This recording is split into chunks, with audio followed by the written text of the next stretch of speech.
Well, I don't think we met when you came in. I'm John Hanson. How you doing? On the school board here. Nice to meet you. I'm Damon Barone. Good. Appreciate that you're participating and giving us the benefit of your insights. Thank you. Happy to be here. Good.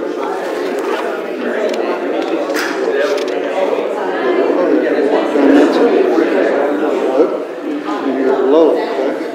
I'm on the school board, so I guess we'll give a few remarks. You're finding this use and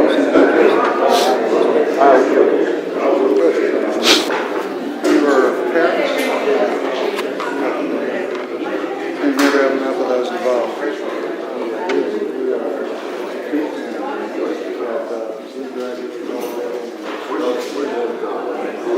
Which high school?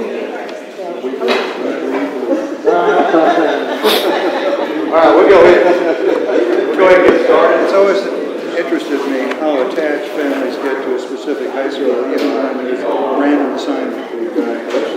But if it's your high school, why not? You take it seriously. Let's get there and get involved.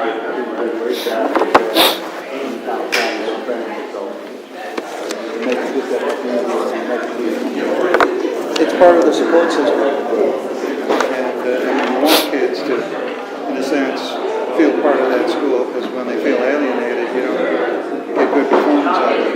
All right, here we go. Glad to meet you. Appreciate everyone taking time to come out to our third meeting. Is there anyone here for the first time? Everybody's well in. Checking it out. So I'm glad you're back. I appreciate you blocking some time out of your schedule to show up. I'm going to. You have an agenda in front of you. You've got several things in front of you. We'll talk about some of them in a little bit. One of the things I do want to just let you know what you have. You have a book. We're not going to talk much about the book tonight. We will in the future. But this is by the gentleman that produced the video we watched last month. I told you I was going to get it for you.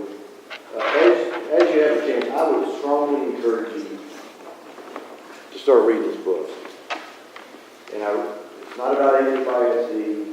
It's not even about Texas for that matter. But it is about public education from a guy's perspective that has been on both sides. One in support of it, and the other kind of a harsh critic of public education. But I think at least I can give you my own personal experience as I read through it. It began crystallizing some things in my mind that I'd always thought, but I never could put it into words. So I think it'll start giving you a good, clear, fresh perspective of the system of public education. Just not public education, but the system of public education and the complexities of it, where it got its start, and how what happened over 200 years ago still impacts the way we teach school today. How that has in my opinion, a negative impact as to how we teach school today. So that's one thing we have.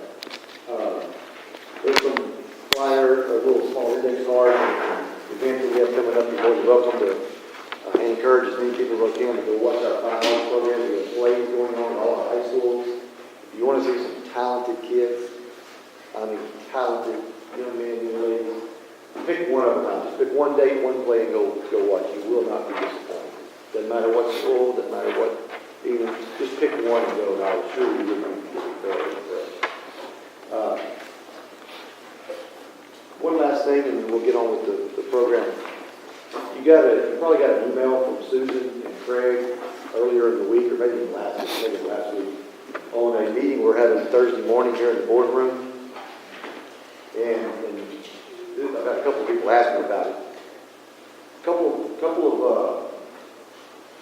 About a year ago, I guess, whenever the STAR test was beginning to be implemented and discussed, some parents began realizing the impact of the amount of testing that STAR was going to bring.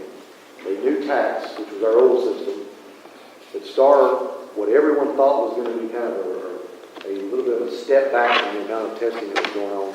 A group of specifically moms of ninth graders in the Austin area began realizing how much testing students were going to be exposed to over the next 3 years or 4 years of their high school experience. So they came together and they began trying to figure out what can they do to make it different, slow that train down, testing train down. So fast forward a year later, here we are right now. They have come together and created a formal group. They call themselves the Texans Advocating for Meaningful Student Assessment, TAMSA, T-A-M-S-A. The media has picked up on it and it's called the Mothers Against Drunk Testing. You'll see some of that in the being referred to. Bottom line, they are out kind of trying to spread themselves as far as they can across the state of Texas to recruit people to be a part of their organization, to begin having conversations with locally elected officials across the state, voicing their displeasure over the amount of testing that our students are being exposed to right now. And they want to communicate and let people know what their thoughts are and their plan is. 2, they're recruiting. They're recruiting parents. They're recruiting whether you're a teacher, regardless of what you're involved in. If you're a parent, you have a vested interest in this. So they're here to talk about that. They're going to have a presentation. They're going to answer questions. We have approximately 30 parents, teachers who are parents that will be here. We invited you. You're more than welcome to come and begin kind of getting an idea of what we're talking about. Last month we talked about assessment and accountability and kind of what's going on. This conversation Thursday morning will be more specific to the amount of testing. And so I just wanted to clarify what that is. You are more than welcome. You don't have to RSVP, just show up. But we hope to have 30 or 40 people. And from those 30 or 40, get a handful that are really meaningfully engaged in it and start working on it. And helping us in changing the direction our state is going right now and our country is going right now as it relates to just sheer volume of testing and what that does to their state. So any questions on that? We're going to pick up where we left off last month. Well, really never started.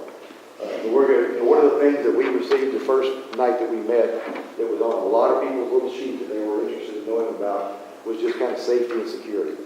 You know, what does our district do for safety and security? So instead of, and I think you'll be pleased, we're going to talk about safety and security, but we're also going to talk about what do we do to try to prevent the need for us to respond to what we consider in our minds some things that are more harsh as it relates to safety and security. So we've asked, and I'll let them introduce themselves, but we've asked a couple of ladies that their entire life as it relates to work is spent helping teachers, helping students try to prevent bad things from happening. So bottom line, they do a lot more than that. But then we'll start. And obviously we have law enforcement who also is involved in it with Chief Turner here. So I'm going to turn it over to Karen Smith and Laura Kluber and let them introduce themselves, what they do, spend the next 45 minutes or so talking about how we encounter safety and security and how we address it. So with that, I'll turn it over to Karen. Good evening. Good evening. Thank you guys for committing your evening to us. It was really exciting to get this opportunity to talk to you. I just need to I know a lot of your faces, but I just want to assess who in here have children in Alief schools. All righty. Where are staff members?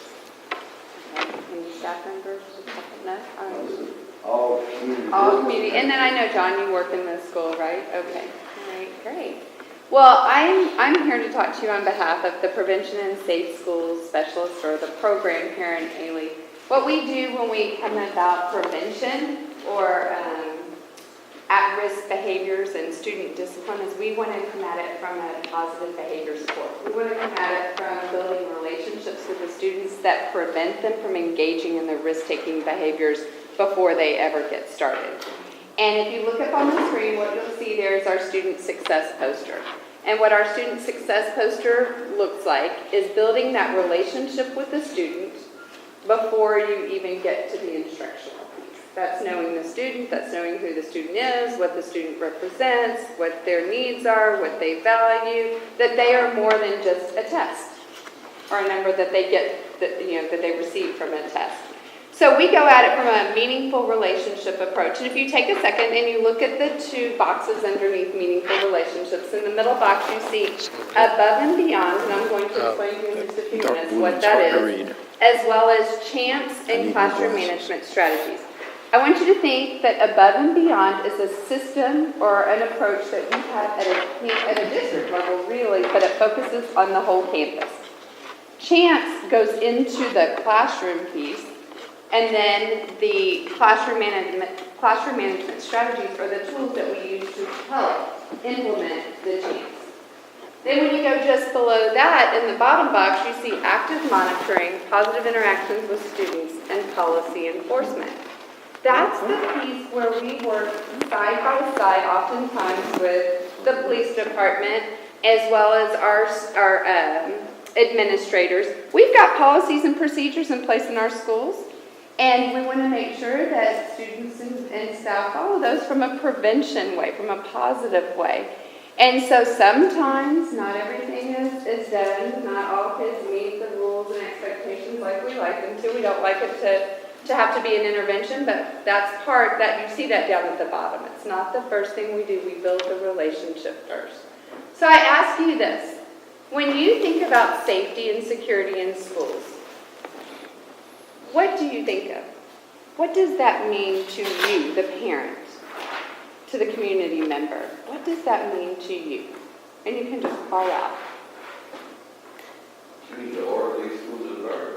An orderly school environment. Thank you, Donald. What else? It means where students feel safe and secure, and that's the key sense of safety and security for our students. Safety and security in the sense of physically? Physically, personally. Personally, okay. Would you go a step further and say emotionally as well? Well, yeah, you cover all that. Okay, socially, emotionally, physically. Yeah. What else? Having policies and procedures in advance set up Having that structure of policies and Right. procedures in place. before something Proactive. happens. Exactly. Okay. Stability among staff and students. A sense of civility among staff and students. Okay. What else? Exciting to hear some of your responses. Communication is important. Communication. Extremely important. Okay. Communication with, I mean, between staff and students. I found out that the students might not feel comfortable coming to staff, and staff doesn't feel comfortable talking to students. Somehow we can develop a relationship where they communicate. right. Because what we do know is that when a student has a strong relationship with a staff member or a caring adult, they're more likely to report when there's trouble. Okay? Anybody else? I think piggyback on what you're saying is that the students got a great time on the wall between adults and children. You know, we have this artificial wall put up sometimes that doesn't allow us to communicate effectively with children. When we go to the codes, I'm the adult, I'm the teacher, I'm the authority to really child and that wall is an invisible wall between us. And we have to be able to do both. We have to be able to be the authority figure and also have to be able to relate to children and have them relate to us in a deeper way. That's the whole. So helping to create that line of communication where they're open enough and comfortable enough to speak to you and not feel like they can't. Is that what I hear you saying? Okay. And again, I think that you're going back to that relationship. Okay. But you know, what's really important from my experience is the connection we have with the community. I mean, I've seen so many times that things happen in the community, and the consequence of school, the microcosm of the community is spilled over in the school. So that's why we really have to have a strong connection between the community and the school to be on top of that. I feel that the parent plays a huge part in that as well, because in my opinion, I feel that it kind of starts at home. So the communication process is at home, and then when you go to school as a parent, and you also, as a parent, build a relationship with the staff members and the students, the teachers at the school, you're also is making it more easy for the child to do so as well. So when something comes up, then the student can call you, or either a staff member can call. So you have multiple avenues. I really appreciate you saying that, because it is about that, building that relationship, and it starts at home with that expectation, but then they spend a lot of time with us. And I know as parents, you send your kids to school and we are that absent parent, or at least that's the role I always played in the classroom. I am the mother taking care of this child or these children in the absence of their parent, and I'm going to take care of them and love them like my own. And I think that it's a partnership. It's that collaboration, and I appreciate you sharing that. Well, you guys have just described, I feel like, gosh, you've made this presentation easy. You've just described exactly what it is we've put into place in the Prevention and Safe Schools program here in Alief. A long time ago, when I first came into this role back in 2000 as a middle school coordinator, it was looked at as, what can we do to help teachers and individuals that work with students build prevention strategies or put assets in place with children to prevent them from engaging in risk-taking behaviors. And all they kept talking about was, what are the things we can empower teachers with? They never talked about programs. They talked about the person. They talked about the teacher. Because what research tells us is, the program is only as effective as the person who is teaching it. So they said, let's don't put a lot of our money into a programmatic approach. Let's put our money and efforts into developing teachers who respond and build relationships with students to prevent them from engaging in risk-taking behaviors. And I thought, oh, there it is. I was like, where did you put my back? So a lot of these things that you talked about are exactly what we are about. We are about a proactive, positive prevention support. If you take a look up at the screen, there's a quote up there, and I want you to pay close attention to what it says. It says, a key to the success of students in school is their sense of connection. School connection is a belief by students that adults in school care about their learning as well as about them as individuals. It's the sense that kids feel like the adults care.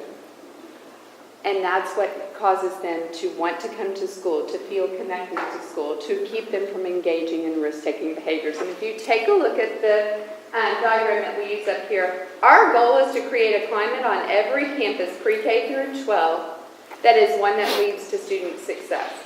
Our target is a climate that's inviting, that causes kids to want to come to school every single day. And in order to do that, we have a 3-step approach. The first step looks like building that staff-student relationship, like Mr. Perry said. Building the relationships and giving the teachers the tools they need to engage in interactions with students to get to know them better.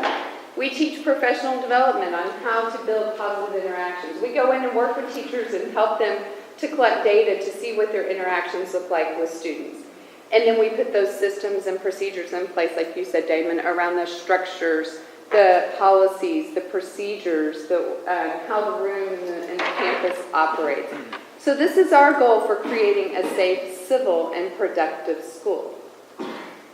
Now, it all starts with the respect. And, in Texas, we are asked to teach some character development with our students.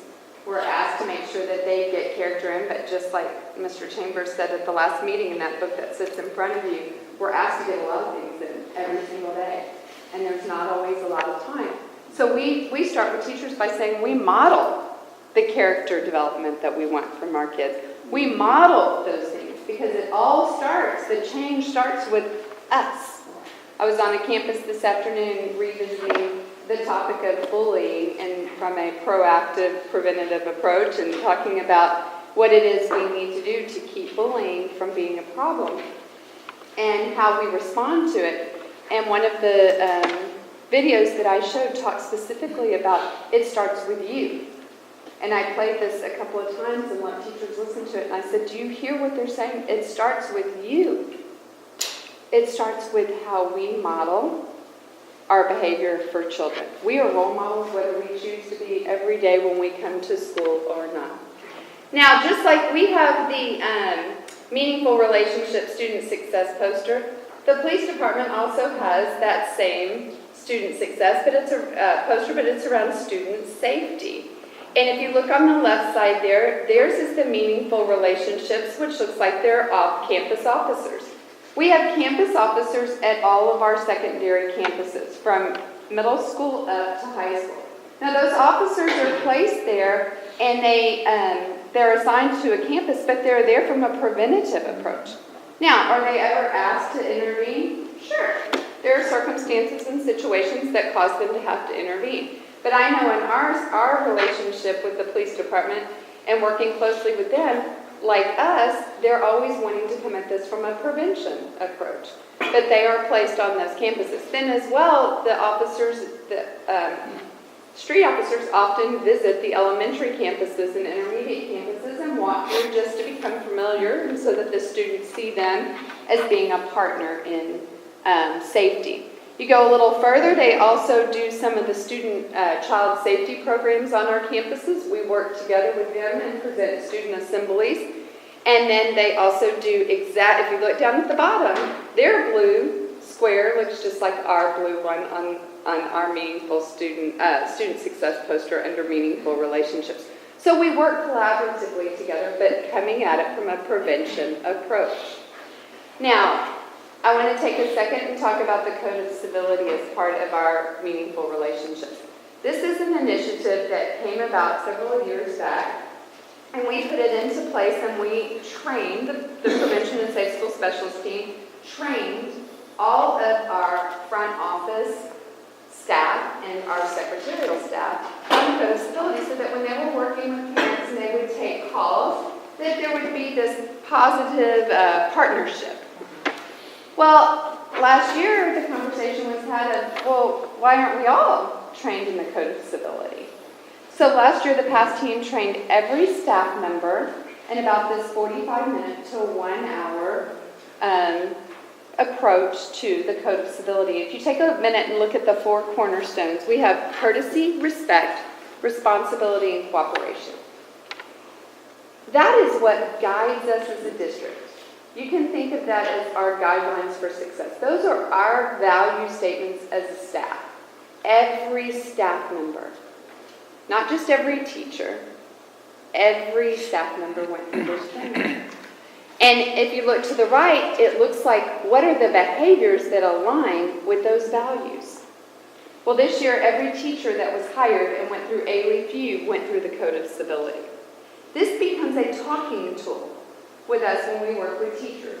It becomes a tool of, tell me how that sounded respectful. Tell me how that modeled responsibility. And teachers then use this when working with students. Now this year, we've gone into a second step, or going deeper with it, and we're training our student leaders and athletes in the Code of Civility. We're saying, you are models. Again, all from a prevention approach. What we know is that children often, there is a group of children that will misbehave, engage in risk-taking behaviors. Developmentally, kids test boundaries. It happens. And so we come at it from this approach here. If you look up here at this inverted triangle, our behavior approach to discipline management is 80% of students will respond to a universal strategy.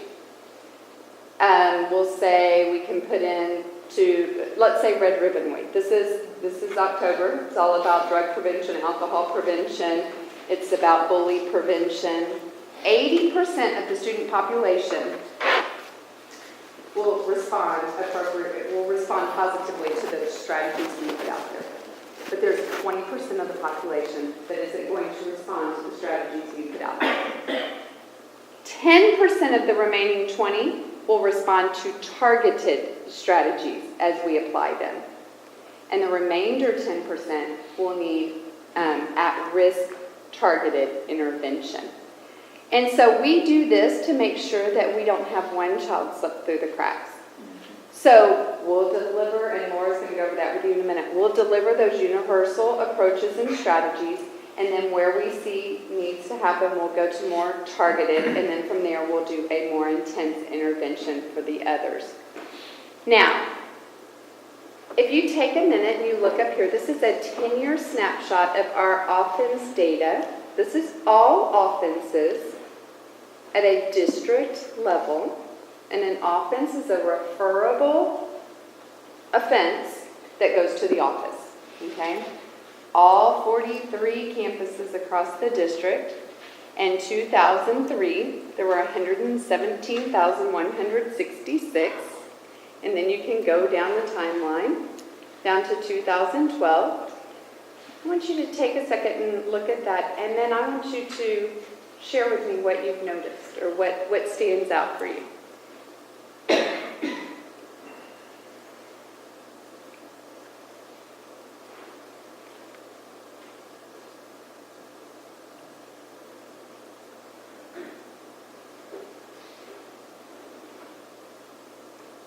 What are some of your thoughts? I'd like to know what went on in 2004. I just knew. I thought somebody's going to ask. I wish I could tell you. You know, Mr. Taylor, my thought is this. We've asked that same question many times over. It wasn't the year of Hurricane Rita and Katrina All right. when we had that influx of students. It could have been a year when our behavior management coding system changed. It could have been the year when the state made a change and they came back to us and said some coding wasn't right. In 2004, when that number was what it was, at that time we didn't know what it was either. But I can tell you at that time, our team increased in number as far as personnel. There's only 5 of us. I sound like there's a bunch, but there's 5 of us. We are strong and mighty in that left side of the poster. There are 5 of us, and we intensified our approach. We said, you know what? There's a lot of great programs out there that we have 6,000 employees. Why don't we empower them to be our prevention ambassadors? Why don't we empower them with tools and strategies that they don't have to reach for a binder, they don't have to incorporate 60 minutes of this a day or that a day. Let's empower them. And we hit it hard at about that time. And if you notice, you start to see a decrease. And I'm very proud to say that in 2012, we were down to 96,000. That's quite a difference because this is another thing we know. When a student is referred to the office, they lose instruction time.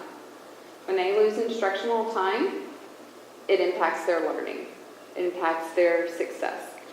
We are the left side of meaningful relationships. The right side is meaningful work. When they're in the office, they're establishing a relationship with that administrator, but they're not getting the instruction from the teacher. So we want to keep them in the front line of instruction and with that teacher. So we want to minimize the amount of time that they're out of class. So we put a lot of things into place. Were there any other questions that you have about this? Yes, ma'am. Can you comment on the population of the district over those years, going up, going down? The change in the enrollment numbers? Laura, do you know off the top of your head? I didn't. When I ran those numbers, the particular data I was looking at, I did not correlate, with the population.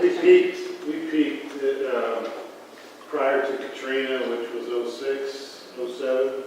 Between those two, we peaked in 2005. And so pretty much from 2008 forward, we've been static enrollment. And the data is created from each referral? Each referral. And referrals range from insubordination, not following campus rules, excessive tardies and absences, up to as much as, possession of drugs. Could be a weapon. They might have had a pocket knife or something and somebody reported it. Maybe not to use, but it was in their pocket and it was could have been a lighter. There are so many codes that they could be referred for, but yes, that's what that is. In 2012, only 16% of that 96,681 are actually specific to level 3, 4, and 5 codes of behavior, which are far more severe behavior. Right. The majority of them are lower level misbehavior, truancy, tardy, that sort of thing. So in the wrong area at the wrong time. And most of those referrals come after 2 or 3 warnings, conversations with the student, parent conference, and you've got the boyfriend walking the girlfriend to class repeatedly and says, well, but, write me up because I'm going to walk my girlfriend to class. Those were the majority of the types of referrals. Like Laura said, it was only 16% levels 3 and above. Mr. Perry? And I know those numbers also reflect the number of incidents rather than the number of students. So it could be one student with multiple incidences, multiple students. Is that how you ran it? Yes, yes, it's total referrals. It was not broken down as. By student, Correct. that is correct, yes. Correct. There's 48,000 students in the district. That's like 2 offenses per student. Well, the last year, our total numbers of students was a little bit less than 46,000. So yes, if you want to, look at it. You want to divide by student to referral, yes. The majority of the students were not referred, however, if you wanted to look at it from that way, yes. And I do that same thing. I'll tell a campus, I'll say, well, your individual campus had 250 referrals last year, but yet you have a student population of 1,000. That was a pretty low number, but then I might be on a campus that has a student population of 1,000, and I'll say you had 3,000 referrals. Now that's because it's a high school level or a middle school level that has a lot of tardies and things, and they'll look at me and they'll say, and it felt like the assistant principal, had all 3,000 of those referrals, because any one referral, like I said, could take 20 minutes, and that's exhausting for that one, the parent, the administrator, the teacher who had to write the referral, the student who's out of class. So our goal is to keep students in class where they're receiving the instruction. Were there any other questions? I'm sorry, I didn't mean to. Sure, I'm not sure if this is going to fall right in line with it, but the policy for a student that gets a referral, is the first referral an immediate parent contact, or is it more than one before you contact the parent? No, I mean, in most situations, when a student is sent to the office, the parent is to be contacted, either in writing or by phone or by email, but most of the time it's a phone call. It's because we want to keep that line of communication open with you. And a lot of times we tell teachers, we want you to have that line of communication with the parent before there's ever an office referral. We encourage them to make positive phone calls home. We take it back to the Stephen Covey approach. We need you to make those deposits with the student, the parent, the guardian, whoever, before you may have to make a withdrawal. We're not saying it's a given you're going to have to make that phone call home with a negative, but when you do, have the parent on your side. Have the student on your side. I'll say it's working because, we did receive a call. A positive call? And it was just a talk to her, before. Do the born, I call it born and fight, nip it in the butt before it happens. Right. So we got the call, we had a conversation. My God, she was still in class. It was that she was just she was tired coming out of the or whatever, but she was putting her head down and was acting kind of sluggish in class. But after the conversation, I got the call 1 week later, and the teacher said she is 200% better. Wow. I appreciate you sharing that. Grade went up and everything. It's nice to get that follow-up phone call, isn't it? Nice to say, everything's good, thank you for your support and for talking to her. And that's part of what we try to do with building that relationship. Yes, sir, did you have a question? I was just going to comment on the effectiveness of staff being out and having their finger on the pulse of the community. I went to Hastings High School, and Mr. Holmquist was a North Side principal. I was a South Side student, and I can honestly say I do not remember one time that gentleman being in his office. He was always amongst the people, and he could kind of feel when tensions were rising or when an individual was not having a good day, and he could address the situation way before anything happened. I never went to a game and didn't see him there. I don't know if he liked football or basketball to this day. I couldn't tell you, but he was at all of them. He was at every game. He was at and he knew the people. And like I said, I was on the South Side and he was a North Side principal, but I still felt connected with him because he was always amongst the students. And he probably didn't even have an office as far as I know. So it actually works. And I've been graduated over 20 years now, and I still remember Mr. Holmquist. He's deceased now, but that's the type of impact that he had on my life and several other students. And we still talk about him to this day. On mine too. He taught me shorthand and typing. You may not know what that is, but yeah. He was my shorthand teacher. And I appreciate you sharing that because that ties right in with the quote that's up there. A positive relationship with students is the key element of achieving academic success and preventing destructive behaviors. Mr. Holmquist knew, like you said, He had a pulse on the situation.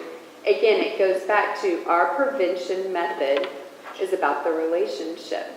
And we're still going to have those referrals, but we want to make sure that the relationships are in place. Now, I'm going to give you just a little bit of information before Laura comes up and talks to you. I want you to see what the framework is about our prevention. So I mentioned to you early on in the left side of the poster under meaningful relationships, I talked to you about the above and beyond. Above and beyond is our district-wide discipline management system. So about 10 years ago, what happened was we started having conversations around if a teacher at any level in the district, any content was asked, what program do you use to teach students about social studies in 5th grade? Well, every teacher in 5th grade would answer consistently. If a 11th grade math teacher were asked, what do you use for calculus? They would have all answered consistently. But what we knew was if a teacher was asked, what do you use or what does your campus use for discipline management or behavior management, everybody in every campus would have answered differently. And we said we need to have a systematic, consistent, positive behavior management approach. So that was when we came about with the Above and Beyond initiative in the district, and that is a district-wide campus-level approach to discipline management. It creates that climate that we talk about that's about prevention. Then it goes into the classroom level known as chance. That's our behavior management for the classroom. Every new hire is trained in discipline management of chance. If they come from another district, if they've already been a teacher, as soon as they come to Alief, we train them in chance, regardless to their experience.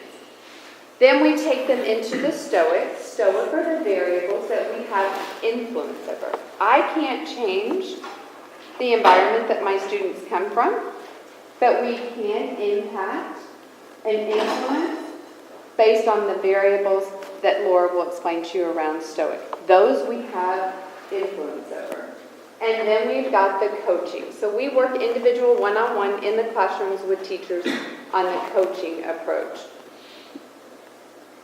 We do this with our improvement cycle. This is our, if you take a second and look, with our Safe and Civil Schools approach, our Above and Beyond committees, and I have to say, every campus has a committee, every past specialist sits, myself and the rest of the team, we sit on these committees, and we review the data, the offense data, we review survey data, and with that we make a priority. What do we need to do to create a more safe, civil, and productive environment here? What do we need to do to improve the relationships? That becomes our priority, which then becomes what we write as a policy or a procedure with staff input. Staff then adopts it, and then we take that and we implement it. And then the cycle begins again. We just continuously go back and look, is it working? What does that look like? This may be a tardy system that we have into place, and that's called start on time. We get students to class on time. It might be a transportation issue. We might have a lot. One of my campuses today was talking about we have some referrals on to and from school on the bus. This looks like it's alarming. We've had this many this month. What are we going to do about it? So the committee sat down and we started talking about what systems do we have in place? What do we need to revisit about policy? What is it we need to communicate to teachers? So the improvement cycle is something we use to constantly focus on creating that climate of safety, civility, and productivity. It also gets the teachers out in the hallways. It gets the staff meeting and greeting students every day. It increases those interactions that lead to those more meaningful relationships. So Laura's going to take you into what does our Safe and Civil Schools program look like. She'll explain the Stoic approach as well as what we do with the teachers and the students as far as presentations. Good evening, everyone. Good evening. These are variables that as educators we get to influence every day. As Karen mentioned earlier, there's many things I do not get to have any control over. Community, homes, I have no control over, but when children come into our buildings, these are variables that I get to control every single day to ensure that I create that environment of safety, civility, and productivity. So I want to briefly go over these variables and how we help teachers look at these variables almost like under a microscope, to determine what's working, what's not working. So the first is structure, the organization of the classroom. How is my classroom organized? Everything from how the seating is arranged to simply the procedures that are in place, the systems that are in place. How does that 15 minutes flow? How is that organized? The second is teaching. Teaching clear, defined expectations. Oftentimes, I heard a mentor of ours said one time, when you assume that everyone knows what you're talking about, you commit a suicide. And so we can never, ever afford to commit a suicide.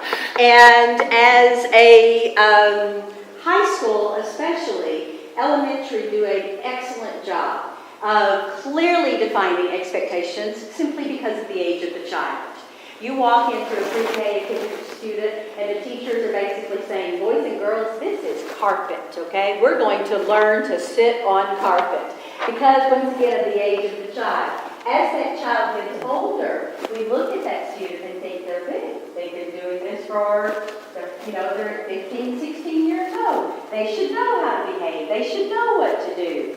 How many adults do you know today that still don't always clearly know what is expected of them? Mm-hmm. When we clearly know what's expected of us, then we're more likely to give it. Our brain simply is hardwired that way. So it's important that I teach clear, defined expectations to my students. And I don't just teach it for the first 2 weeks of school. I teach it and am repetitive with it until I see evidence that the students know what it is that I want them. And then I don't have to second guess. And they don't have to second guess. And I don't have to turn to those punitive measures. We can all be on the same page. The next is observe. As you were speaking of, Mr. Barone, about observation. Studies show that the most powerful thing as educators we can do is simply supervise. When we supervise, when I'm present, when I'm in those hallways, when I'm in the cafeteria, when I'm in common areas, at the bus ramps, arrival dismissal, when kids see adults, it gives you a sense of security. Through many, many types of climate surveys, kids have told us, we like when we see police officers on our campus. It's that sense of security. I like when I see the constable drive through my neighborhood. It's a sense of security. I do not like when HPD is behind me on Highway 59, and I'm going 10 miles more than I should, okay? But it's still that sense of security, because as soon as I see that police officer, then what do? I slow down, because I clearly know what the expectation is. And so it's that presence. The next is interacting, as Karen was talking about. When I'm circulating, when I'm monitoring, when I'm out in the crowd, then I increase my chances to say, good morning, it's good to see you. Love your new shirt. Missed you yesterday, I'm glad you're back at school today. You got new glasses, good to see you, okay? I get to do that for students, as opposed to up against the wall.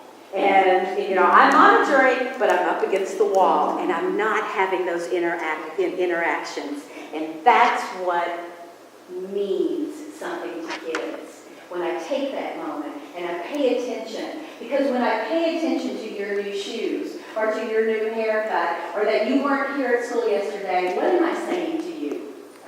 I care and I noticed. And that's incredibly empowering.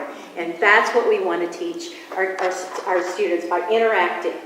And then, yes, sometimes we have to interact by correcting. But correction should be quick, to the point, state what we see. Excuse me, that's not respectful, that is not okay, we don't do that. At Martin Elementary, we'll talk later. Quick, to the point, move on. I certainly don't need to berate. I do not need to be anything but civil when I correct. Once again, advice from a very, very wonderful mentor teacher. She told me that when you correct students, you need to practice the John Wayne method.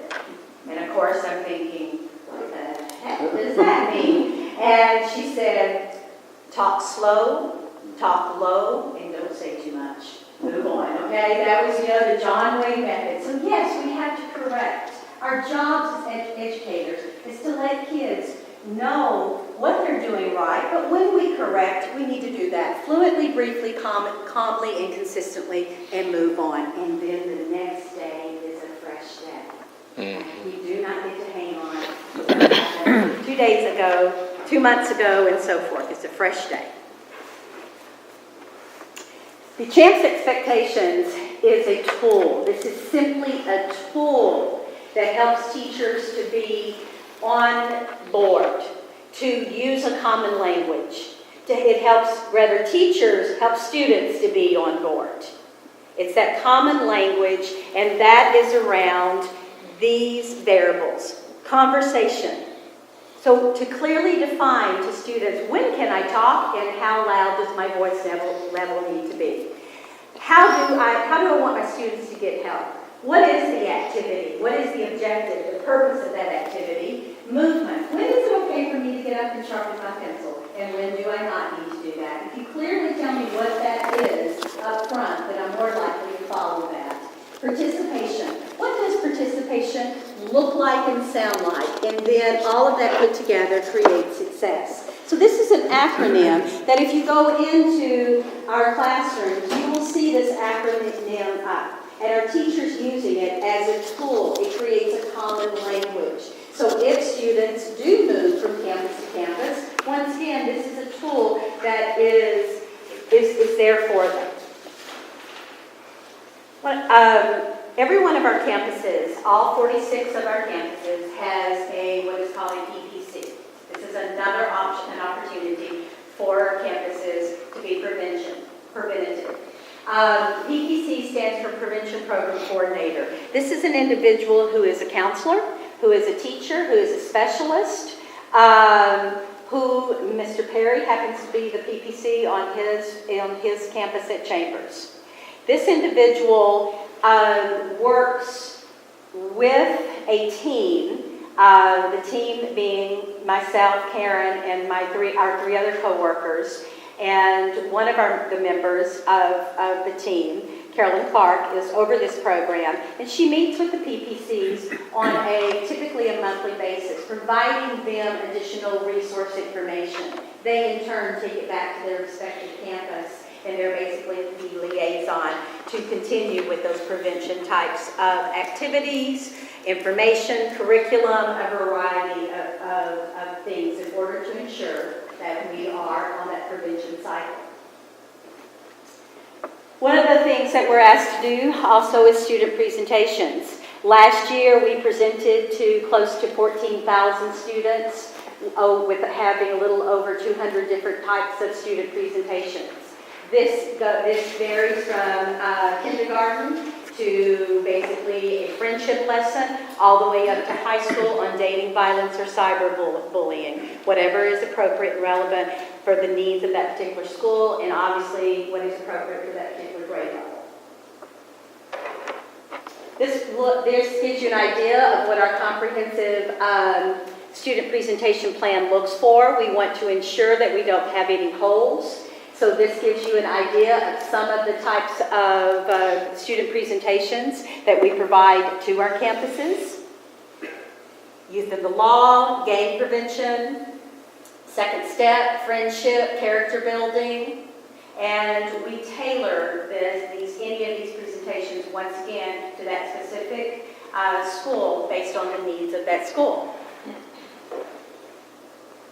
We also have a comprehensive plan for staff, providing a lot of different types of professional development to staff that is ongoing. In the evenings, on Saturdays, during the summer, a variety of options for our staff to continue putting those tools in their toolbox to be the very best teachers that they can be. And this gives you an idea of what a comprehensive plan for staff looks like, and at the various grade levels.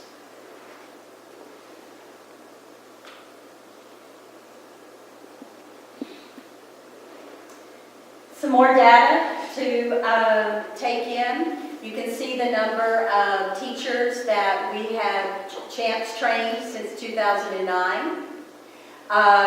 You can see the number of students the offenses that are very specific to school violence, the number of incidents, and that number has continued to decrease. It will never be small enough. We know that. We'll be happy when the number of incidents that are specific to violence or sexual risk-taking behaviors or tobacco, alcohol, we'll be happy when it's 0. But until then, we will continue doing a variety of prevention programs to assess and continue to hopefully have that number decrease every single year.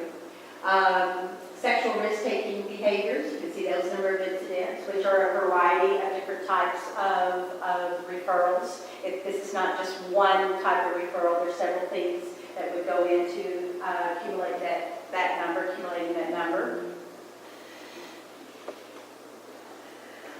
And then we also serve as our district crisis team. When there is a crisis, and what I mean by crisis is a death of a student, a death of a staff member that occurs on any of our campuses, then we go and assist that campus to get back to some sense of normalcy as quickly as possible. We help them with seeing students, helping the administrative team, working with students, either individually in small groups, working with that staff, once again, providing them whatever they need to get back to where they need to be. And that may be assistance for one day, that may be assistance for 2 weeks, whatever they need. That's our goal, is to help them get through that crisis and to move on. Now, we went through a lot of this information very quickly. So I want to give you just an opportunity to ask any questions about any of the slides that either I or Karen went through in a very quick fashion. Because we're going to start on the meaningful relationship slide and we're going to end there. Because that is our goal. It's a chicken and an egg quandary. You can't have one without the other.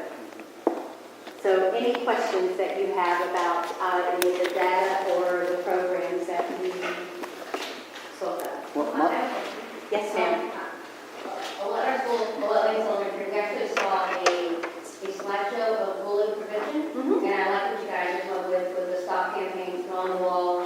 So we're connected to our kids probably at the end of next week to be able to talk to them about it. So thank you very much. Oh, our pleasure. Glad you liked it. Thank you. My Yes, sir. question is regarding policies and procedures for students in the case where they are bullied or threatened. What exactly should take place? And so if a student is in the cafeteria walking down the hallway and another student threatens them, what is the course of action? And if it's a threat, like not really physical, but Verbal. very verbal, Sure. but also aggressive. But the touching hasn't started yet, but still real aggressive. So what should that student do? Last year, we provided training to all of our administrators, from APs, to the principal. All of our campuses received a bullying prevention training, basically an awareness training, as well as this year. So last year, we did see some numbers of bullying increase, but we feel very strongly that was due to raising the awareness.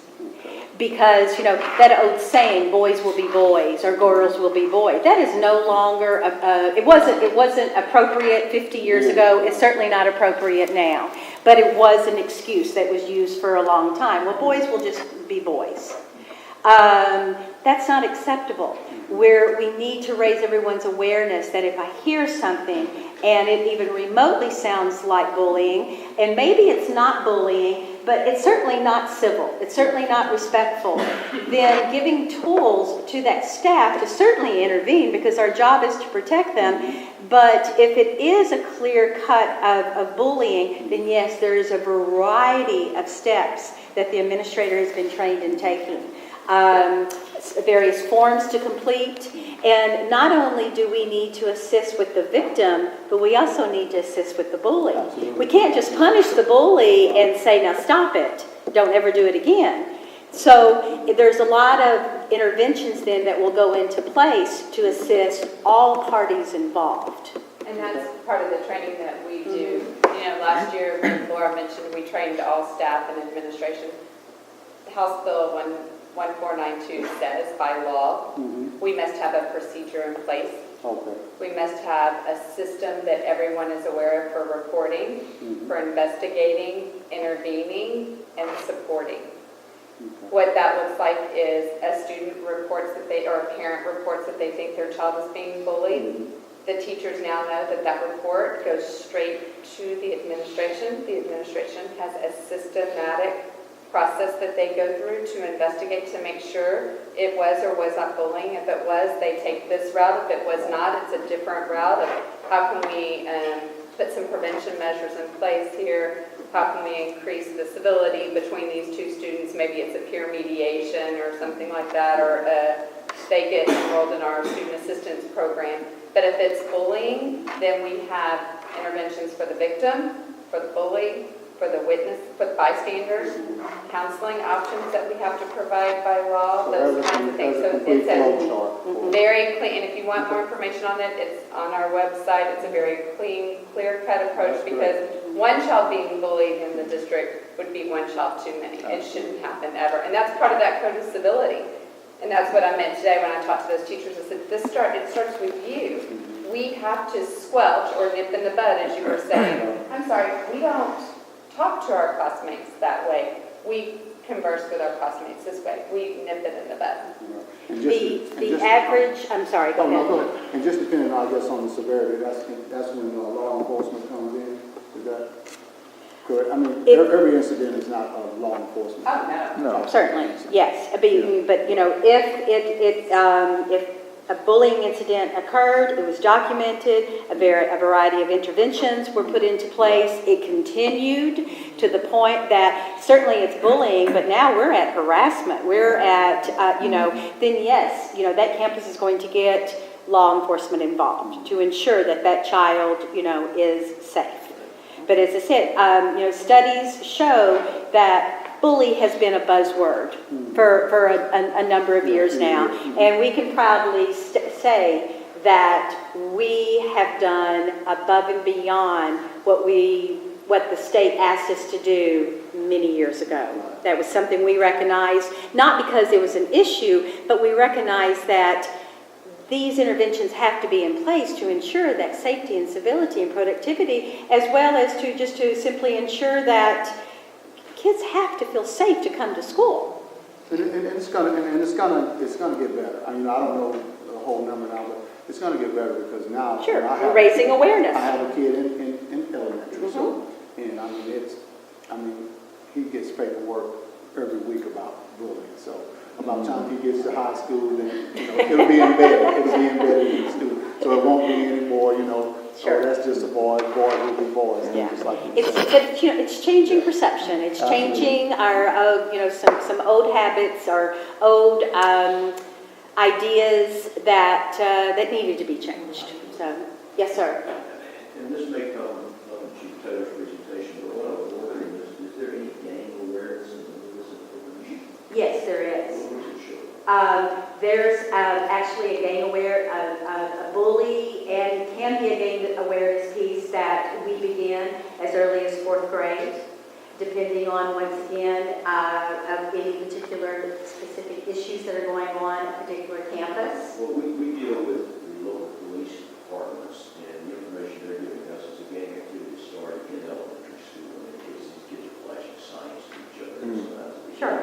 Represents something from the gang. And we work with our teachers to build that awareness of what does gang activity look like and what is mimicking behavior and how do we address and respond to it as early as elementary school. And then we start in early elementary school with friendship lessons, how to be a friend, how to engage in appropriate behaviors, how to connect with positive peer support.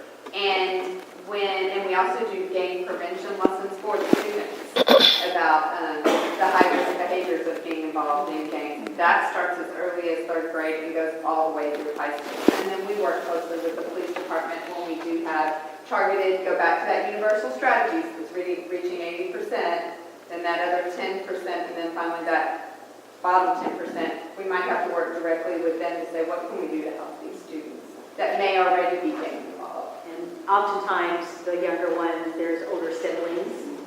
And so, you know, we will maybe mentor this 4th grader and find out that there's an 8th grade older sibling that is more gang involved. And so mentor them, you know, I mean, truly make it a family event, if you will. Because, you know, that's once again how we're going to change behavior. Yes, sir. What sort of parent initiative, I know you spoke about the teachers kind of catching it early. What sort of parent initiatives do y'all envision or do y'all have in place? Because some of those bullying ideas or tactics come straight from the parent, and it's not transitioned well to understand that a parent is contributing to their child's behavior sometimes. So is there an initiative that's set up targeted towards the parents? Well, oftentimes, I mean, you know, through our parent programs, our centers, our family engagement centers, a variety of information is provided. But oftentimes, that particular parent is not the parent who's going to come to the center. And so I'm going to go back to the variable that we have the most control over. Who do I get to see every day? The student. So what I model and what I teach the students, I have to hope and pray that they transfer it at home. Right. And you know, and you know, to affect sometimes the entire family, I have to start here. And it's frustrating because sometimes it's not as fast as we would like. Right. But I have to put my energy where I'm going to be the most effective. We also have campuses who do parent nights. Many times employees will come out and do presentations to parents based on what's happening on campus and what Okay. In the spring, we also have a very big event that our parent engagement liaisons hold. It's called Family U. And On a Saturday. It's on a Saturday, and it's an all-day event at the Hastings Ninth Grade Center where families can come, and it's all day long. It's session after session after session, and you pick what's invited to you. And there are gang awareness, bully awareness, all ranges from that kindergarten child to that 4th grade child, what they can get help with, homework, all variety. And the parent liaisons at our various campuses contact us and ask us to provide additional information and so forth. But, you know, it's working with as many as we can, touching as many lives as we can, you know, changing our students. And the only reason I ask, because I know leather and communication rules my household, and I know how involved I am in my son's daily activities. And so I can only imagine how a home who's not involved, who's not wielding leather, and who's not communicating with their child, how they can be so behind the 8 ball, because it's still a challenge for me, so I can only imagine for anyone else. You know, kids are going to look for models. They're going to look for that. And sometimes we are those models. Right. And so that's why we have to take our roles very, very seriously. Right. Thank you for that as well. Just a couple of related questions, if I could. I think it was like 90-some thousand interventions that you had. Referrals. Discipline And referrals. every one of those results in a phone call to a parent? I would hope so. Okay. I'm just wondering generally, just anecdotally. It might be an ID badge. Yes, you're right. But if that is repetitive, if I do not have my ID badge, if I am truant, and if, you know, tardy, dress code, that sort of thing, you know, if it happens repetitively, then yes, there's going to be a phone call involved, either through the administrator or from the parent. But you're right. What kind of reaction do you get the majority of the time? Do you get a supportive reaction from the parent where they're supporting you, or do you get a reaction that, you know, what the hell is your problem? My child wouldn't act like that. Well, I can only speak from my experience. As a teacher, as a counselor, I can only speak, you know, from that experience. I would say the majority of the time, the reaction was positive. Thank you for calling. I will, Okay. Well, take, that's encouraging. and I always begin to, would introduce myself and say, you know your child best. Yeah. But I can't do my job without you, and you can't do your job without me, so let's get on the same page. Was there a small percentage to say, don't call me again? Sure. Sure. And that's frustrating, but also that was a clear message for me to know that now I need to find another route. We don't give up, I just need to find another route to help that child, because I know I don't have this support, but I will find another route. And I guess, Gina, maybe it comes back to you. I'm just interested in, I don't know if you keep track, but what kind of participation would you say you get when you have these parents' events? I mean, is it 10% of the parents show up, 20%? At a school function, if they're going to their child's own school, typically get pretty good participation. Okay. And it depends on what it's for. I mean, over 50%? I mean, is that majority show up? I would probably say a little less than 50%. Okay. And for like our Saturday engagement centers, I would say, we have about 200 families maybe that show up at that Saturday event. These ladies sometimes do evening events, and I would say that's about the parents that we get to show up to those. But when you do something at your own school campus, typically, their kids want their parents to see their school. I can tell you, Albright had a parent night 3 or 4 weeks ago, and we have had this a while on SEC there, and we had cars parked from all the way down to Truss, and pulled up on the grass. We're still trying to figure out what we're doing right. That was a different experience. Mike, I've seen in the last several years, there has been and some of the credit has to go to what Karen and Laura talked about tonight, about it. This district for many years has emphasized this and put programs in place and systems and consistency. And eventually parents, if you keep talking to them enough and keep saying the same thing over and over, they begin believing it. So we're beginning to see that. I mean, there's what it does is it forces us to work harder. Because once you get to a level of, 50%, that's nothing to brag about, but beats 25%. Yep. Or beats 49%. And so I'm not sure what that phenomenon is, other than hard work, and I think trying to have a consistent message. The messages Laura and Karen talked about tonight have been in this district for almost a decade now. And so it's just, those first graders 10 years ago are juniors now. Right. The upper boundaries, that was the program that committed creating up. I think Charles we were doing that together. And that was really the issue. We had to let our system on the school wide. It's kind of possible. And so it's doable. Well, I'll end this by saying we could spend a lot of time talking about, because what y'all's request was to learn a little bit more about safety and security. And while we didn't get into the nuts and bolts of safety, what typically comes to mind when you think of safety and security, are kids walking around our campus carrying guns. No, the answer is that's no. Do we have a bunch of gangsters out there fighting every day? No, we don't. Absolutely not. Do we have pockets of problems? The gentleman back there will tell you, we've got to deal with it like that 10% they talked about. When you have 4,000 15 to 19-year-olds on one campus, you've got a small city. And so you're gonna have those issues. But what I do want you to take from this, and this is why I wanted to approach this thing, what I want you to take from this is we're not going in there as the sheriff arresting everybody. We're trying everything we can do to prevent it from getting to that point. But not burying our head in the sand, knowing that sometimes everything that we do is not going to matter. It's not going to help us. There are going to be those who are going to test us, and we have to be prepared for that. But I'm proud of the way the State and Civil Schools Department works. I'm proud of how they work with our police department, because sometimes they come from different positions. And sometimes law enforcement comes from a different perspective, from a former elementary teacher, elementary AP. They come from different perspectives, but they've got to understand that our job is not to arrest kids. Our job is to try to prevent them from putting themselves in a position to be arrested. I remember being an AP, sitting over at lunch. I was at high school, big high school, another district. Sitting over at lunch, watching lunch duty, with a couple thousand kids getting lunch, thinking that if those suckers ever realized they had us outnumbered, we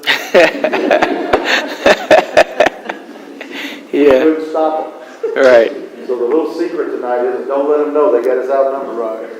In If you're in a middle school or high school, just make sure the bells ring. If the bells ring, you're pretty well okay, because they'll move. Along that vein, even though all the campuses have doors, it's relatively easy for anybody to walk through it. And what is the procedure or protocol to keep unwanted people off campus? Good question. That's a very good question. I will tell you, it's impossible. If someone wants to do harm, if someone wants to do something bad, it's tough to keep them off of the secondary campus. It may be a little easier to keep them off of an elementary campus because you don't have nearly as many points of entry. But a secondary campus, it's difficult. The main thing you have to have is you have to have eyes. You have to have people out looking. You have to have, and they don't have to be wearing a badge. You just have to have adults looking, and as soon as adults not only looking but having the snap to realize that doesn't look right. He doesn't like he belongs here. Which goes back to why we want IDs and things of that nature. But they got to be quick enough. That's the way you prevent it. And even with that, when you have, the exterior doors we have in a typical high school, you probably have 75 to 100 doors, entry points that can come in or out. But Mike, it's even going down and empowering the students, for the Yes, students to that's say, that doesn't look right and that's not okay at my campus. Because, I've had a number of students who would come to me and say, Miss, I know that a fight's going to happen. And, and they don't want that. And, and they would tell, and then we could, take it from there. But your question about can they get, and that's the scary thing. Well, I'm concerned about the student safety, but having a wife and a daughter and a son who work on the campuses, so I'm concerned about their safety. And, one of the high schools, just at Taylor, you could walk through the front door, the main office is to the right, and you could walk by it, and, 100 feet, you're right in the middle of the cafeteria. But I mean, adult Theoretically, there usually is someone there, but if it's a period change or something, it's relatively easy for someone who wants to walk in. It's a tough battle. Mr. Carson, I'm sure your family would agree, we've done a lot of training too, where we empower people. If I walk in with my badge on campus, there's direct me to that front office to get a temporary badge, so that everybody that's supposed to be there has that on. I mean, we have really done a lot of training with that. Our kids, the adults, our maintenance staff, everyone has an identification that they're supposed to be there. And we really ask our teachers to be brave enough to walk up and say, I'm glad you're at Taylor today. However, I need you to come to me to the office so we can get you a badge. All right. We can continue this topic in future meetings if y'all would like, and maybe get a little deeper into some other things that, but I wanted to start the conversation with safety and security about what we're trying to do to prevent it from getting that way. Recognizing that, yes, it does get to other points that we can't address it. All right. Another thing that was talked about or mentioned on y'all on the first meeting on some things y'all interested in was governance. And I was going to bring this up at some meeting, whether y'all mentioned it or not. I think it's critical. This group is called the Alief Community Leadership Network. The first line of leadership, however, in our district are the 7 people whose names are on the diagram. And we purposefully didn't have this conversation at the first time. Just we wanted to kind of get a feel for the movement of this group and kind of what you were interested in.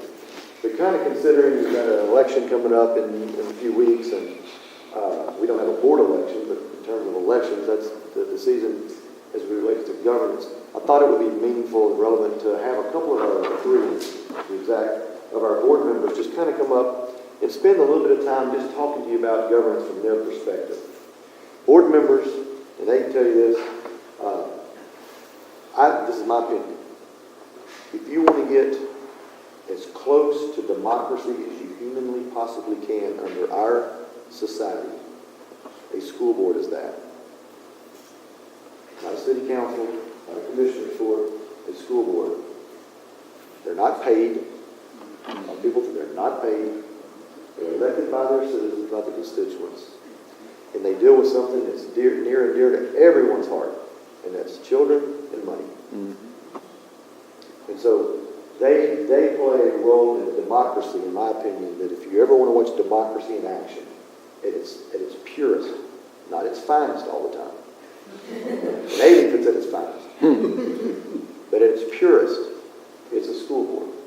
And so I have asked Dr. John Hanson, Mr. Neho, and Ms. Ella Jefferson to spend about 10 minutes apiece, just kind of, and they'll talk about what they want. I'm not going to tell them what to talk about. I suggested. Remember, I got 7 of them. They're my bosses. So I got to, they can say what they want to say. But what I've asked them to do is just kind of briefly enlighten you, for those of you who may be even considering it in the back of your mind. I told you at the very first meeting, one of my goals was to potentially find future leaders in this group. But talk about maybe what it was like when they were thinking about running. John Hanson ran a long time ago. He's been on the board a long time. Ms. Jefferson is the newer of the 3. But talk about what it was like when they were considering, what it was like running, and then kind of what were their experiences running. And then we'll spend about 30 minutes or so between the 3 of them, and then obviously asking questions. But I'd like for y'all to just kind of get a flavor for the government from their perspective.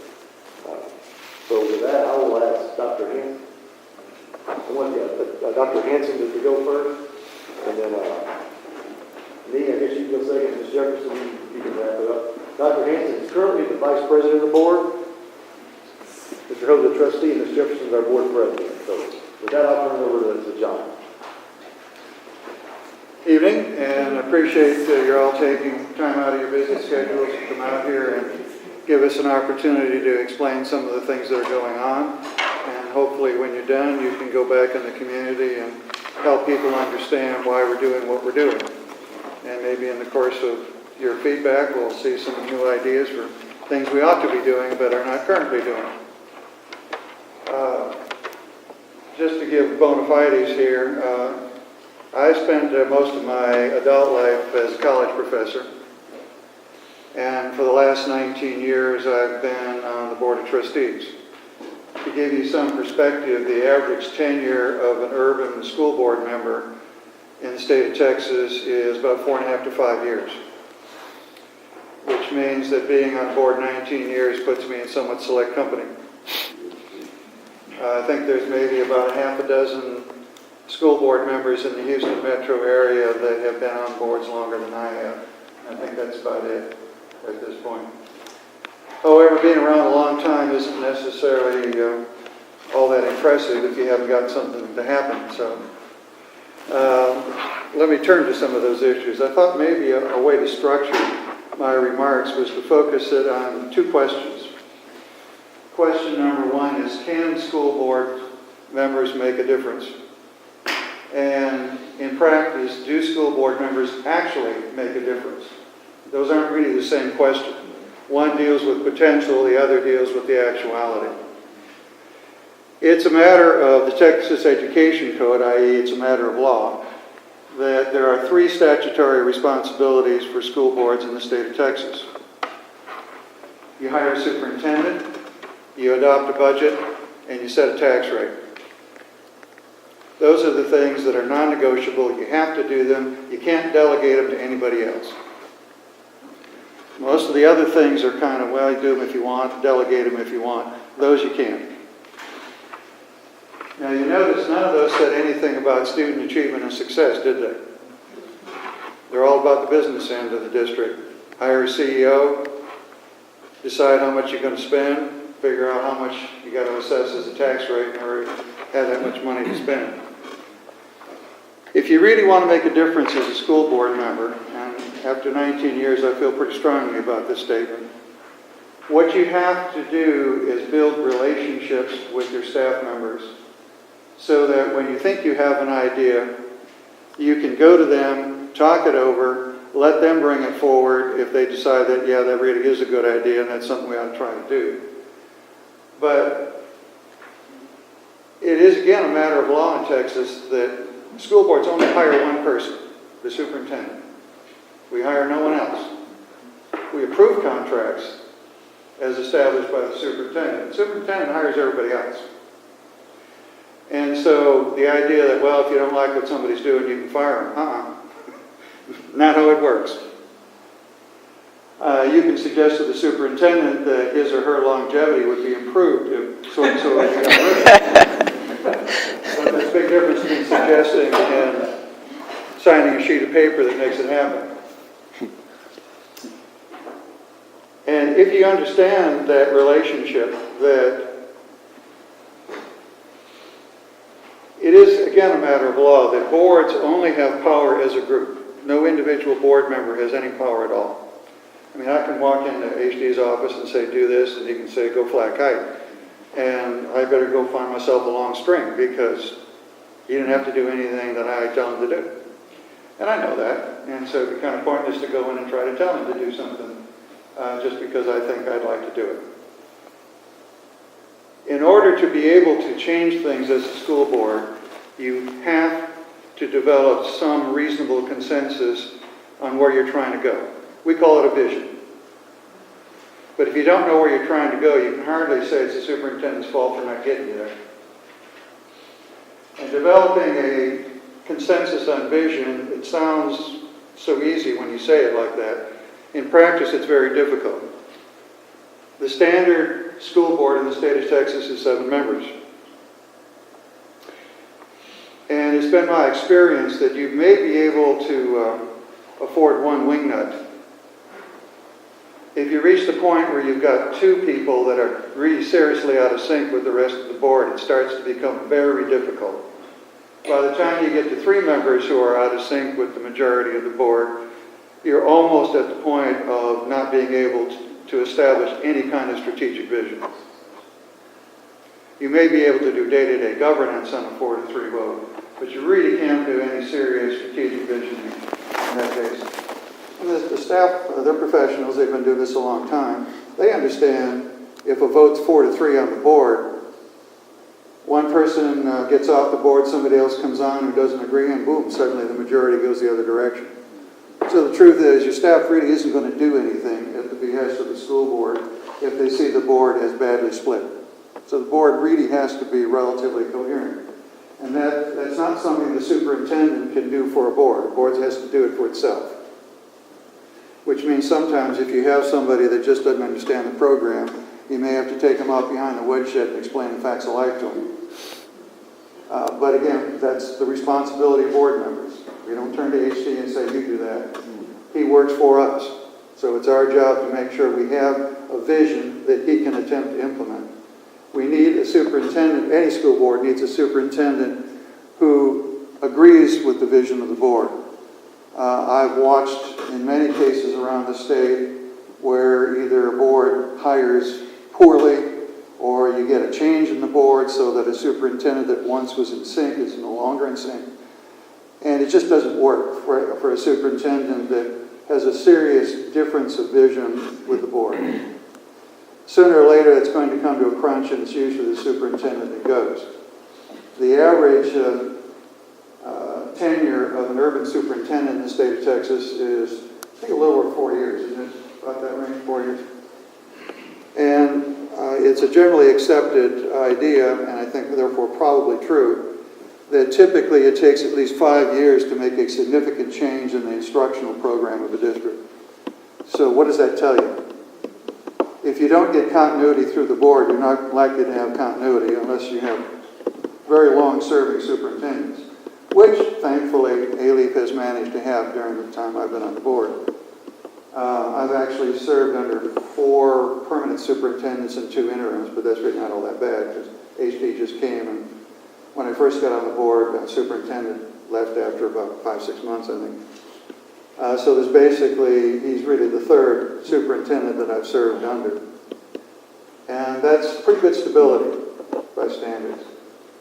But to really have true stability, your vision for your school district has to be rooted in some kind of a consensus of your community, because if it isn't, you're going to see your board flip-flop. Now, we have a district where that's happened here in our Houston area, North Forest. A lot of you probably read things about it. And it seems like every election, the majority of the board in North Forest flips. So they can't ever keep a superintendent, they don't have any kind of a real vision. And why are we surprised that the student achievement rates in the district are lousy? Is it because they have a lot of bad teachers? I don't think so. It's I think, a real proof of the proposition that a dysfunctional board can wreck a district. because good staff members won't stay and serve a dysfunctional board. So a board has to function. They may hate each other's guts outside the boardroom, but within the boardroom, they have got to be able to work with one another because they're supposed to be the common goal of making the program work for the students. And I must say, over the years, I've served with a lot of different people on the Alief School Board in these 19 years. And I think I'd probably only make 2 or 3 exceptions to the rule that the board members I've served with, even ones that had major disagreements with me on specific issues, I think were people genuinely motivated by what they perceived to be the best interests of the students of Alief. Since I'm starting to run low on time here, and I do have a tendency to wax eloquent, the question of do school boards in practice make a difference? I think I've observed this. When I came on the school board in Alief, this area was really an area in major demographic transition. I moved to Alief in 1980, and the district was almost entirely a white and Asian middle class or middle income suburban district. There were some minority population in Alief, but it was relatively small. By the time I got elected to the board in 1993, we were 50-50. 50% African American Hispanic, 50% white and Asian. Today we're down to, I think, about 3.7% or 3.5%, something like that, white. Asian is 13? 13, 14 in that range. I think I saw very early that transition was taking place, and it was my view that the district needed to accept the fact that the nature of its students was changing, and that our job was to successfully make the transition. I mean, I looked at the time trend and I said, the people that think this district is going to suddenly freeze at 50-50 are kidding themselves. Not going to happen. This is a district that's going to become predominantly African American and Hispanic. We might as well face it. It's going to become predominantly low income. We might as well face it.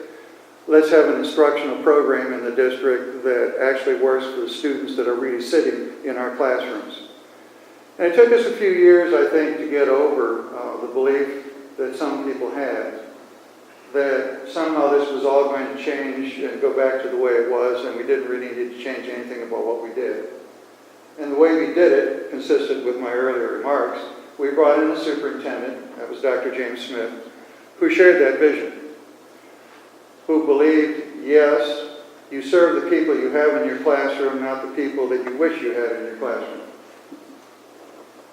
And that's not just tongue-in-cheek. There is a serious issue there. Alief was a district in the 1970s and 1980s that became quite famous around the state for always doing the latest, trendiest thing. The trouble is the latest, trendiest thing wasn't working with the kind of students that were showing up in our classroom. And the real basis for the kind of turnaround that I think we have experienced here in Alief was when we just accepted, okay, look in your classroom, see who's there, teach to them. Simple idea. But you have to accept it, you have to believe it, you have to be willing to make that happen. And so my answer to the question is, yes, school board members can make a difference. And in practice, they often do, but not always. It all depends upon whether you're willing to accept the framework that the state establishes in which you have to work, and to realize the truth of the old adage that you can make a lot of things happen if you don't need to take credit for it. Because it is a board of 7 members, you're not playing the Lone Ranger when you're sitting on a governing body like a school board. You can have ideas, and if you can convince your colleagues, you can make them happen. But that's how you do it, is by convincing your colleagues and convincing the superintendent that you got an idea that makes sense. And then you make it happen, and then you have a better district. So, for what it's worth, I've not viewed my 19 years as a waste, even though there were times that I was sort of asking myself, why did I do this to myself, and am I kidding myself and thinking I'm making a difference? You can. Many board members don't make a difference, but you can make a difference if you understand that every one of the other 6 members of the board has the same voting power that you do. And it's your ability to create consensus amongst your fellow board members and consensus with the administration that has to make happen the policies that we enact, that you really see useful and meaningful changes that help students happen. So, thank you. Thank you, Dr. Hanks. If you have questions, or want to maybe jot it down when we wrapped up, we'll maybe not all three, we'll address any of the questions you might have. So, with that, I'll turn it to Nico. Thank you, Dr. Hanks. Evening. I was asked to spend a few minutes with you about 3 things. Share my views with you about my original reasons to consider running for the board. 2 my experience as a candidate and my experience as a board member. Just in 2 minutes. There's a real quick background. Some of you know I moved here, family moved here in the late 70s. I went to Killen Middle School, graduated from Alief High School. Started at the Hastings, and I was the first class to move to brand new Elsik at the time. Great school, and a great education, outstanding. I loved it. I loved the experience. Went on to UT Austin, got a 4-year Navy scholarship. Graduated there, went 5 years Navy officer, retired after the first Gulf War, and came back to Alief. And said one of the very few that's remained here in the Alief. 8 or 9 out of my 10 friends moved on to Cage, Fort Benning, whatever, but decided to stay here, and Mission Bend, and moved back to Mission Bend. So great community. I love the community, and stay here to fight it out. I know there's a lot of challenges here, and I'm going to stay here. And both of my kids went through the school district from Reese. She was Gina Tomas was his principal way back then, and he went on to Alief, O'Donnell, Ludwig, and then Elsik. And then one of them graduated last year. He's a second year at UT Austin now, and one's still at Elsik. So I still have a lot of vested interest to make sure that they do graduate from a recognized school district and go forward. So that's a little bit of background. Like I said, I'm probably one of the wingnuts that John's talking about. Always, For the record, Nate, you were not one of the 2 or 3. Well, I am now, but like I said, I see well now that my core values, I share HD all the time. They know that every single, every month or every year when certain items come up, I'm going to vote against it. So nothing wrong with that. Very conservative, fiscally conservative. I've never voted for a tax increase and never will. And I'm glad that the last 2 years we had a tax decrease. One, probably the only one in the Southeast Texas region that does so. So we're the second lowest tax rate besides Houston ISD. So, so we'll get back to why my experience as a candidate. They said that's probably the worst thing about running for a school board is running for election.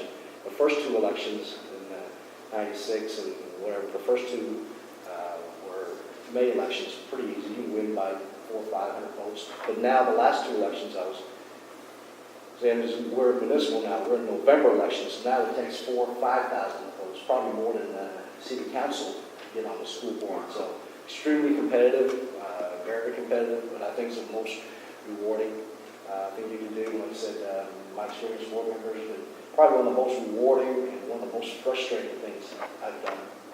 And so the board is a great school district. Like I said, a lot of good positive things going on. I think always my frustration has been seeing over the years the glacial movement of the school district, changes and improvements. Like I said, I've seen the last year and a half, I think we've moved beyond everything. So there's a lot of movement, so there's a lot of potential going forward. But a lot of good things going on. Like I said, I give the district for financial A++. I think you should invest in any tax-free municipal bond before you invest in U.S. government bonds. We're doing outstanding well there. Personnel, I don't get into the personnel issue. I'll leave that up to HD. Well, let's be hiring another Aggie. My top. But other than that, mainly talk to them about mainly issues, policies, mainly academics. My thing is bring the reputation of Alief and academics. I will stick with them, just academics. And like I said, my frustration is being transparent, and I was always bitch complain about how do we make this, all the numbers and all this education piece relevant to a normal taxpayer, normal person out there in the community, business community, as well as other people in the community. I'm sticking with this. I serve a lot on other boards, Houston West Chamber, the Asian Chamber, Hospital Board, and a lot of those are very satisfied. It's frustrating, but I want to stick with this here because, like I said, there's still a lot of challenges that we still need to face, and I think we still got a lot of potential going forward. I mean, with the new superintendent, I think it's outstanding. So if you're considering running, go out there and hit the community. I mean, my office, my work, last 20 years is in Alief, so I'm in the community, and here.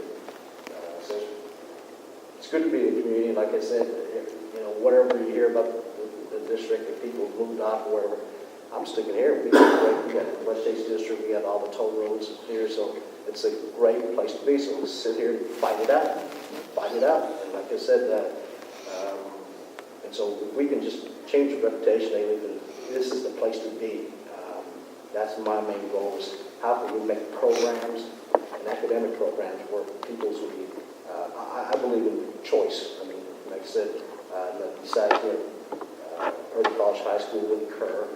I want Alief Public School to be the place of choice. Unless it's not when, not if, but when school choice does come to the state, I think people should look at Alief, should look at Alief because it's a great location, great academics. They should look at Elsa Hastings or wherever other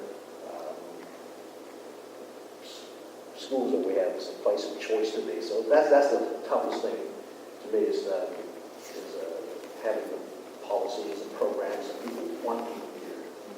People want people here. So I'm probably not the most popular board members on here, but like I said, I will fight it out. And I work very well with the HD. I'm surprised some of the programs. I mean, there's 1,000 school districts in the state of Texas, and everywhere you go and you learn, we always pick off great programs. They have a lot of different programs. So there's still a lot of programs that we want to get involved with the community, other school districts, other magnet charters, whatever you call it. We instead of looking at us against them mentality, like they're the competition, they're the enemy. We should embrace it. And with ACC and with other colleges out there, I think we should embrace them and try to bring it so that way, ultimately down the road, this should be a good choice for students and parents. That's all I have. Thank you.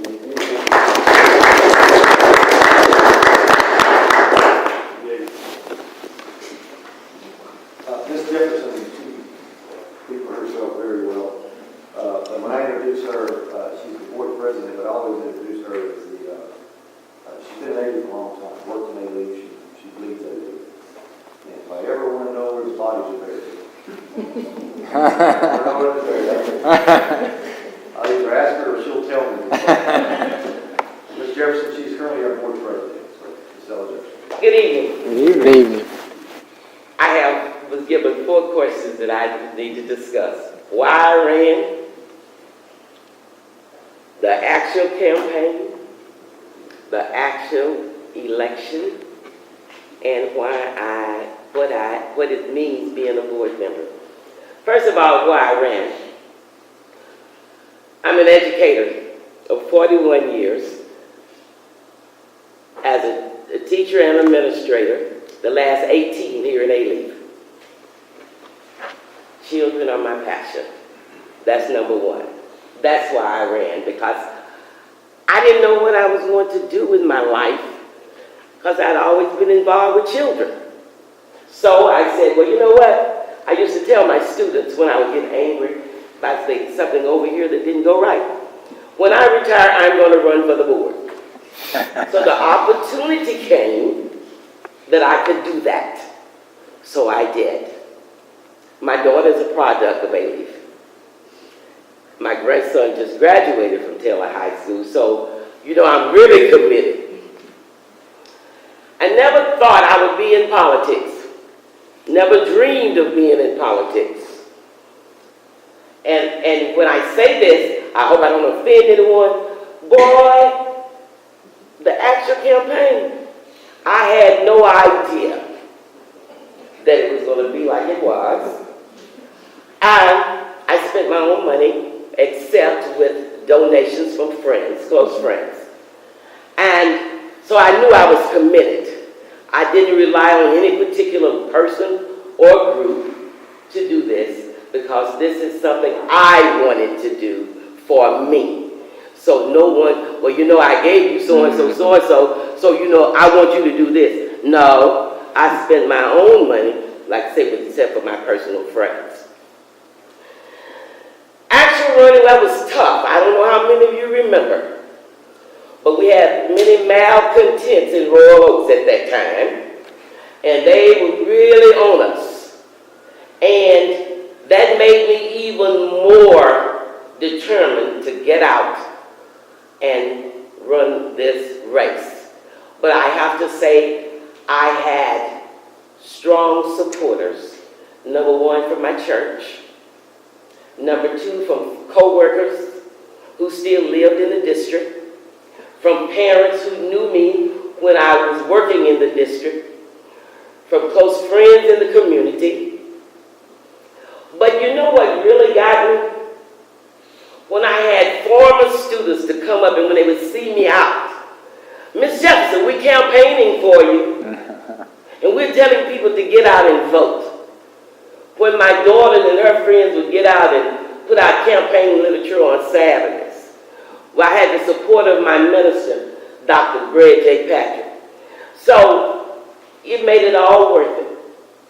And you know, I kept saying, I didn't think I was going to ever be in politics.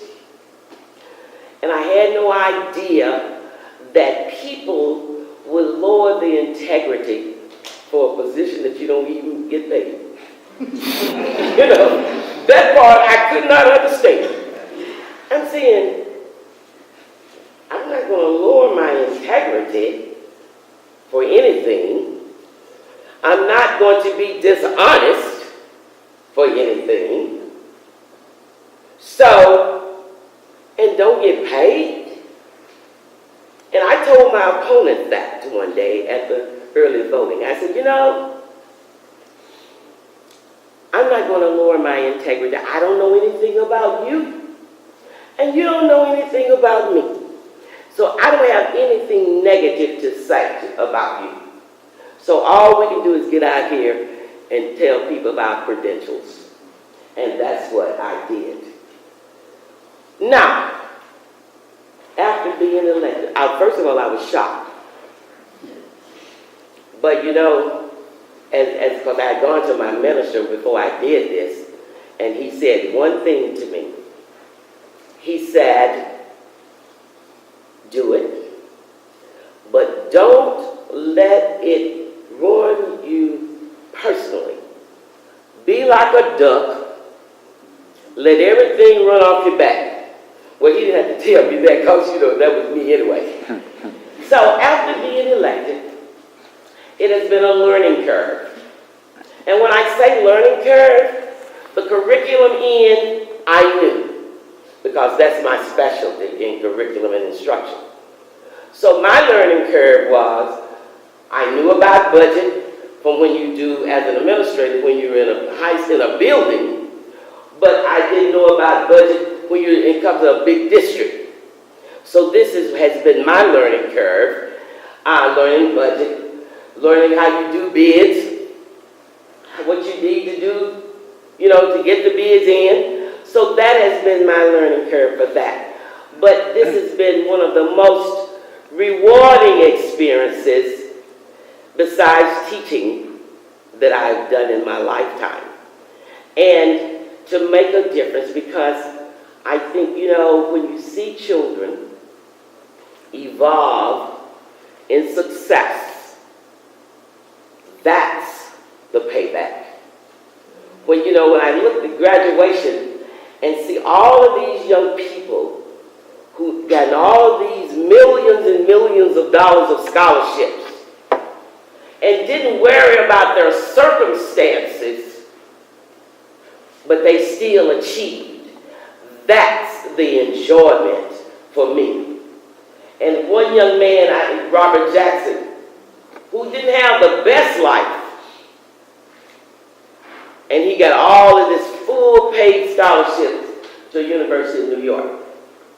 So what it tells me when I can go out and when I mentor to the students and I tell them, when life deals you a lemon, you make lemonade. Don't worry about your circumstances. You learn how to go around those circumstances and achieve what you want to achieve. So being a board member for me has been rewarding because I feel that I have made connection with students, I make connection with staff, I make connection with parents, and when I see people in the community, I try to make connections with them. And that is important. I did the same thing as a classroom teacher.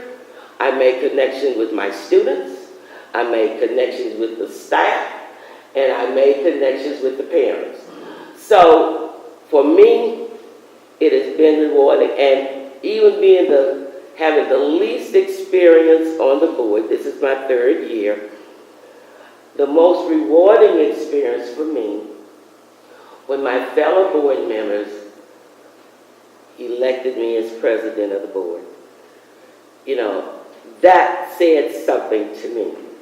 Because as I tell them all, as John said, we don't have to like each other, but we all are here for a common goal, and that's number 1, Alief Independent School District, for the students, the staff, the parents, and the community.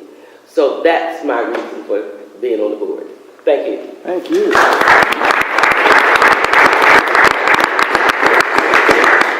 You might have any questions for either John, me, or Ellie? Just general questions? Sure. I have a question. In regards to the Alief homeowner taxes, how much involvement does the Alief School Board have in the way that it's handled as far as optional payments versus one total payment? Would you like to answer that? And that, if you're asking about just when you get your tax bill, Right. have you, the board has very little involvement in that. That's between you and the tax collector, tax office. Okay. For the school tax? Yes, yes. Okay. Maybe the more detailed answer to that is the board has the legal authority to establish procedures if it chooses to do so.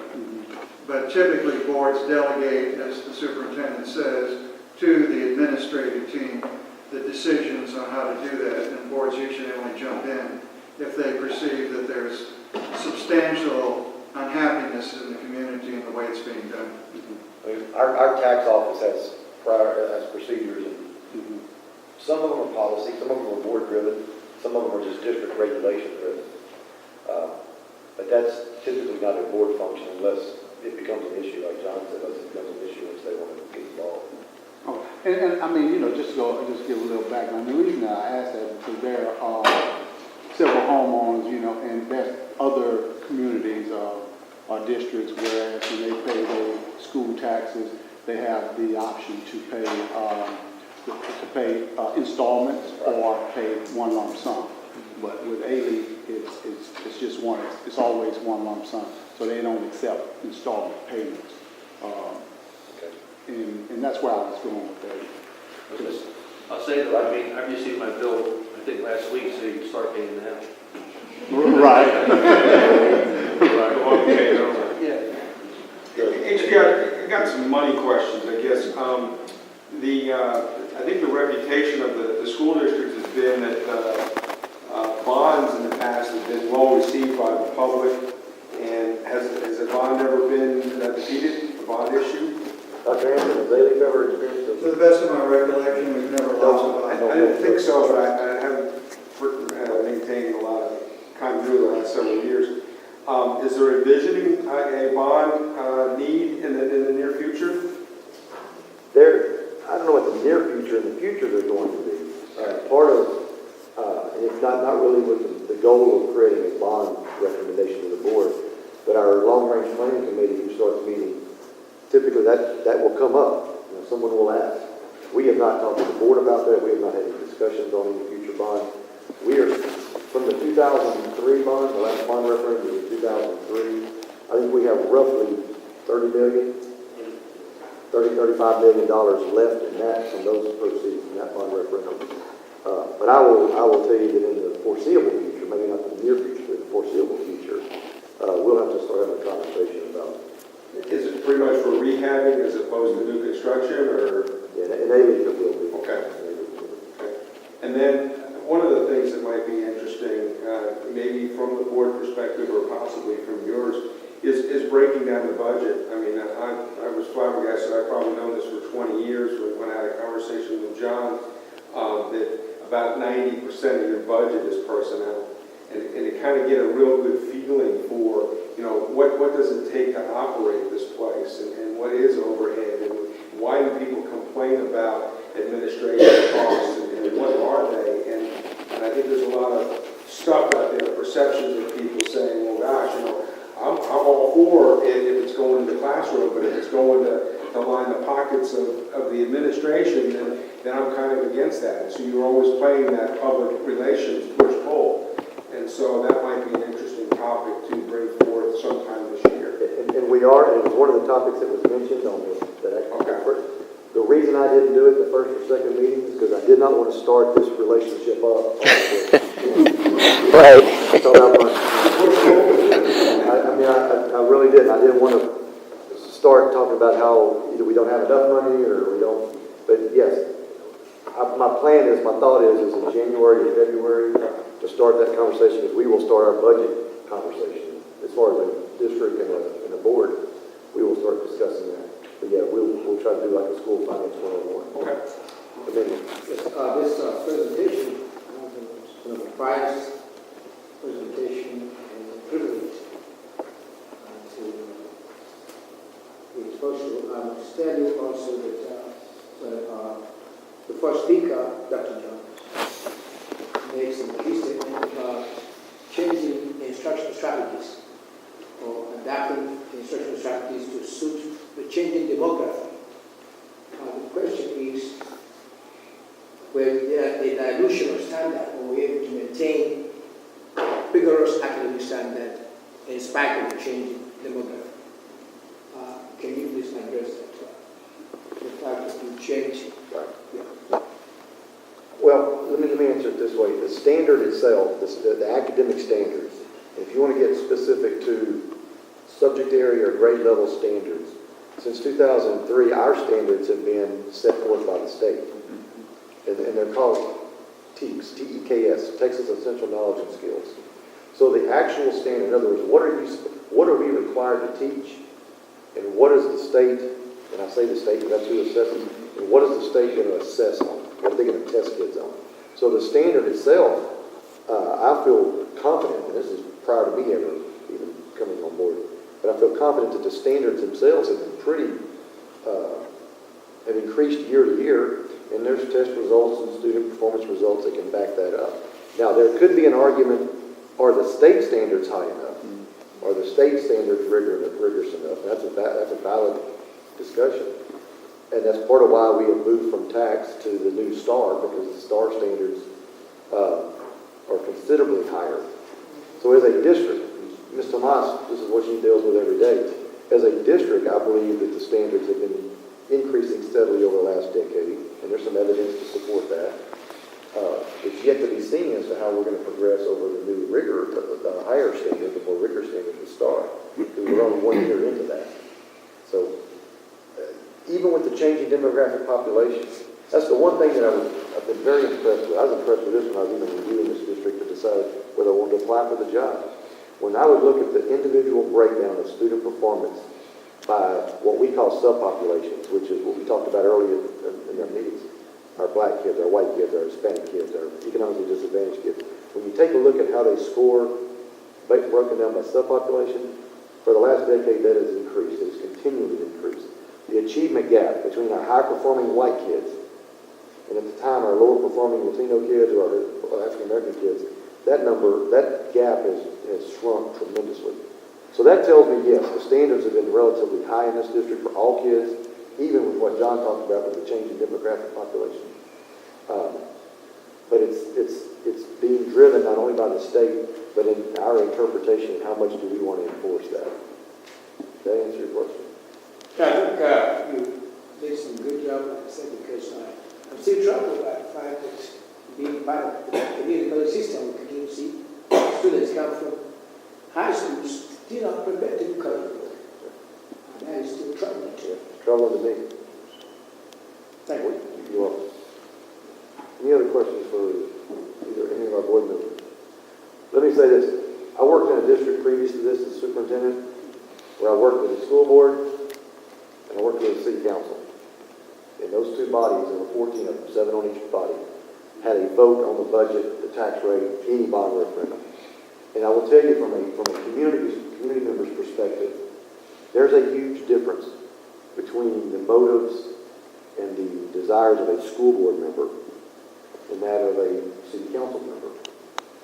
School board members, by and large, and I'll tell you that the 7 on this board, by and large, and for sure these 7, are there because they believe that they bring something to the quality of education in this community. Whether it's Dr. Hanson for the last 19 going on 20 years, or me for 13 or 14 years. Mr. Cook's been on the board for 13, 14 years. Mr. Marino, Ms. Winker has been on the board for 14, 15 years. I mean, this is an experienced board. And I'll tell you, it's a challenge to a superintendent. When you have experienced board members who've been around, it is a challenge, especially when you're a new superintendent who hasn't been around for those previous 13, 14, 19 years. So I have to, as a superintendent working with those 7 individuals, I have to be a quick study, and if I don't, I'm going to get run over. Because I've got to be able to not only do my job, they hired me to do a job, and that's to run the school district, to manage the school district. But they also hired me to work with them, both as a collective body and as individuals. And that's the part that I find, crazy as it sounds, that's the part I find the most rewarding, is whenever we can have differences of opinion, but somehow we come together, and when it's time to cast the vote, then everybody's on board. In some cases, some people may say, okay, I have to do that because that's for the better, for the greater good, if you will. But that's part of what a board's responsibilities are. And that's part of what my job, I'm not elected, but I'm as close to being elected as you can get, because I'm hired by people that are elected. The reason I want them, and we're going to have other conversations in the future, the reason I wanted you here from board members now is because as I mentioned, I was hoping that through this process over the next year or so, we may identify some future leaders. As much as John loves it, he may not be a board member for the rest of his life, or me, or Mr. Jefferson, or anyone else. Our challenge, if this district is to continue moving in the direction that it has been moving, in the trajectory with the emphasis on student achievement and taking care of kids, we have to have solid, student-centered, open-minded people sitting in the behind us. And so the more educated, the more prepared we can prepare people who may want to consider that, then that's time well invested, as far as I'm concerned. As opposed to having someone off the street that doesn't know what's going on and has a single agenda that they're so that's why I wanted to have this conversation. Allow them just a little bit of time to talk about what their experiences were. Any questions on that? Does the board meet in a retreat mode? Do they go off and how often do they do that? Well, in a true retreat mode, we do it once a year. We do it in February. And that's a couple of things. It's on a Friday night and a Saturday. We don't go off to some resort. Okay, so we usually return to the retreat very loosely. But it is, what we do in that time is we take a look at our priorities. John talked about creating a vision. Our vision is established by the board. And I showed you the very first meeting, I showed you the 5 board goals and then the priorities that we look at each year as an administrative team and with the board. And that kind of creates our vision. And our vision, for the most part, is consistent in some areas, and in some areas where we need to show improvement, that's kind of a year-to-year thing, depending on what the situation is. But at that meeting, we will provide, the administration and leadership team, will provide the board an update of those priorities. Where are we? Some of them we're pretty far down the road. Some of them we're just getting started. Some of them we don't know yet. Some of them we've started and it's blown up in our face. I mean, just depending on. But we also talk about, okay, what are things that are on our mind? What are things we're able to look at in the future? So that's kind of what that retreat will be. It's a Friday and Saturday. Very informal. We sit around a table there. We do it at Crump Stadium up there. We just sit around tables and have a conversation. Board meets twice a month, on average twice a month, once for a workshop, the first Tuesday of each month. It's a workshop setting. Sometimes there's reports by departments. Sometimes it's a topic that I would like to just get a feel for. Where are y'all on this? I don't want you to take a vote on it. I just want to talk about it. Or something they may have brought up that they want to talk about. And then the third Tuesday of each month is the actual board meeting. And that's where they do take action, whatever the recommendations are. And then there's a lot of communication, personal phone calls when I'm talking to them, or Mr. Woods or Mr. Moss, or someone's talking to board members. They may come in the office, and I have 2 board members in the office today, just kind of talking about different things. So there's a lot of communication that takes place prior to that. Anything else? Any other questions out there? Thank you, 3, for coming out here tonight. I appreciate it. Really good. And you'll have opportunity to meet the other board members in later meetings as we move forward. All right. Before we wrap up, there's one thing I did want to finish. November 29th, and everyone, we have 20 people, as of tonight, their names are on that little, I don't know what color that is. It's not pink, but it's peach. Mom, there you go. That's not a card. Anyway, there's 20 of you so far. There's 29. Here's what we're going to do. We're going to meet in this building at about 8:15. You'll get communication. We'll meet around 8 or 8:15. Pull out of here on the yellow limousine around 8:30.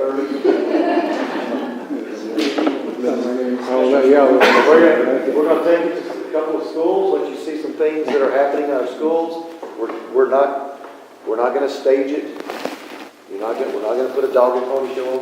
I cannot guarantee the principals are not going to try to do everything they can do to put their best foot forward. But we have nothing to hide. So you're going to see some elementary schools in action. We're going to take you to a couple high schools. Maybe not, you know what a classroom looks like. But we're going to take you to some other programs that we have in our schools that you may or may not even be aware of. Where we're working on where kids are involved in classes that will hopefully be interesting to you. We're going to go to our culinary. After all that, we're also going to drive you through parts of our community that may be a little eye-opening. I know they were for me when I was driving through the district when I was considering applying for this job. Didn't realize they had some pockets of communities like they have. But anyway, we'll do that, and then we'll culminate that day around 11:30 or so. We have a culinary arts program where kids cook, prepare, serve, manage the restaurant. And we'll have lunch there and try to get you out of there by 12:15, 12:30. So that's on the 29th. Okay. Hopefully, like I said, we have 20 of you. I'd love for everybody. I realize you have work obligations and things happen, but if you can make it, try to do that as well. And then, last but not least, any questions on the tour? Gina, was there anything else you want to add on that? You go sign up? Yeah. Or continue to let Susan or myself. We got a couple of committees. Some of you last month signed up for the long-range planning committee that Mr. Woods is kind of organizing, taking a look at our facilities. We're going to start having conversations based on those discussions, start having conversations with our board in the near future about what are things we need to put in the long-range plan. We typically bring that to the board in the spring. But there's other committees. There's a legislative committee. I'll talk about that in 1 second. There's a career technical education advisory committee. This is a group of business people that works with I'm going to call them CATE, C-A-T-E, Career Technology Education. Works with our CATE staff on identifying career pathways where students are taking courses to earn certificates and certifications, things such as HVAC, mechanical, welding, electrical, plumbing. I mean, there's auto tech. There's there's a variety of things that we're moving forward in this district on. We're not nearly where I want to be, but this committee is going to help me try to formulate that. It's already a city committee. It's a very healthy, very well-represented committee. But if you're interested in any of that and serving on that to learn more about it, or if you work with businesses or you work with an area that you think would bring value to that committee, please sign up back there. We have the Educational Improvement Council. We'll send you information on that. That's too hard for me to explain. It's basically a condensed version of what you guys are doing. It involves more staff than what we have here, teachers. Elected staff members. Yes. Mr. Boyd is already a member that he monthly, but it's a very, very good committee if anyone's interested. Here's the benefit of being on that committee. You have some say-so on the school calendar. That committee, you don't have final say. Be clear. You don't have final say, but you do have say-so in making a recommendation to me, and then ultimately me making a recommendation to the school board. We will start having this conversation for the 13-14 calendar with our board in November. So we have to get that moving, and that becomes a very contentious topic occasionally. Last thing, legislative committee. At your place, you should have had a little flyer, a little trifold flyer. Last month, for the last two months or so, I worked with the school board. We worked with the school board. There you go. It's just like what Mr. Moss is holding up. We began discussing what are the priorities that our board and administration want to pursue as it relates to the Texas legislature going into session in January of 2013. I'm not going to go through all this, and some of it may not make a bit of sense to you. But we are going to talk about it again next month. But these are kind of a synopsis of the three areas in which our school board felt they want to have consistency in communication to our locally elected officials. The first section you will see is finance and funding.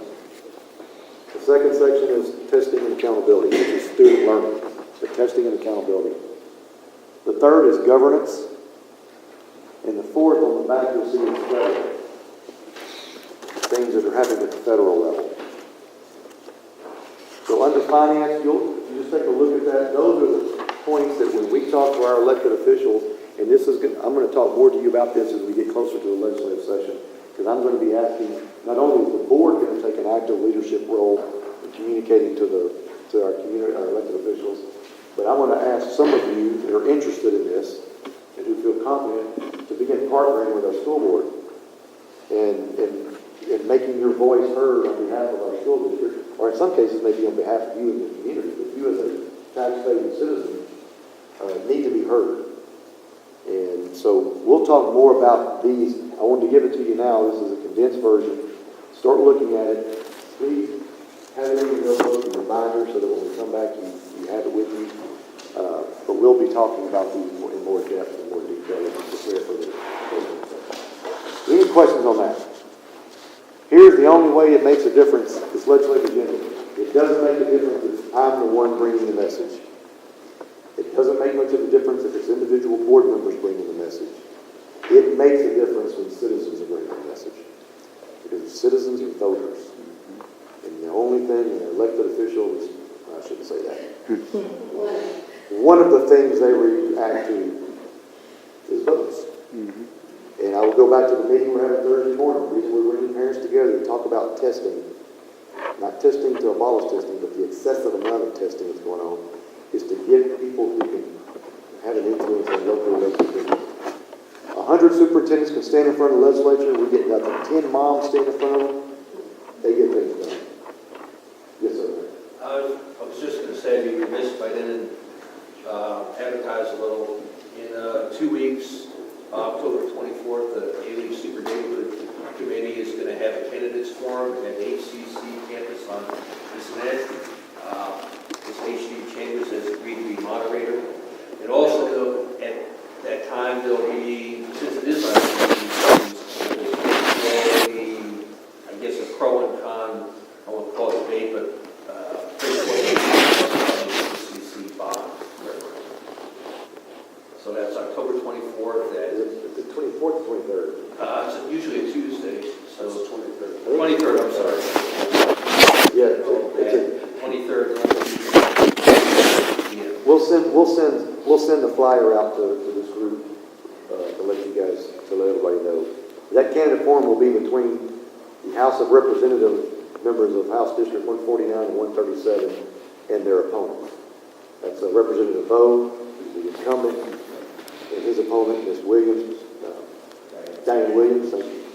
And then the other is, help me out. MJ Khan. Thank you, MJ Khan and Gene Wu, which is House District 137, which is the old Representative Scott Hochberg seat before we redistricted. So we have two races there that directly impact Alief ISD in the majority of the Alief community, not all of it, but the vast majority of it. So that's the 23rd at the HCC campus at Bisnet. Yes, sir. We think about legislative action by also getting individuals to be with the board, and also super neighborhood, GWC, and getting our organizations involved with it. It's pretty important. I agree. And I'll just, there are some things I know that some, whether the neighborhood associations or other organizations, that sometimes don't agree with specific parts of the legislation. But for those areas that we do agree upon, I completely agree with you. So we'll be working with both the super neighborhood and the association. Any questions? Any other questions? All right. Will the Texans go undefeated? No. They will go undefeated. Here's what I can guarantee you. They'll go undefeated through the first 5 games. Oh, that's a safe one. That's a safe one. So, any questions? Yes, ma'am. When you see us talking about next time, the reason I'm asking is I sort of have a feeling that security, maybe that was like part one, and there was some more interest in going into some detail, and I don't know if exactly you had planned for the next few meetings, but somewhere in there, if that is what people are interested in. Yeah, what's the pleasure? In January, February timeframe, I do want to spend the whole time on school finance in the legislative agenda, which is timely. We did not have a November meeting or a December meeting scheduled like this because of the short time frame, because you have Thanksgiving break and the Christmas break and the holiday break. But we did want to do the tour. And if y'all want us to find a time to hold a meeting between now and the winter break, we can do that. I don't mind doing that. But I get the sense.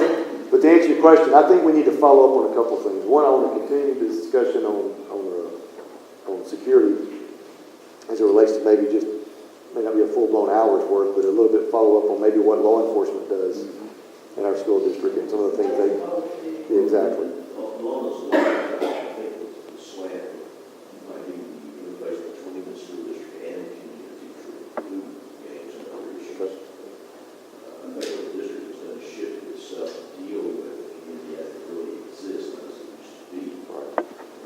Okay, that's good. Good point. And I think so too, and I think that it's all, as we talk about security tonight, we've also brought up the perception that the community has, and I know deep within our community, there's a very strong perception that 3 out of the 4 high schools are very unsafe places to be.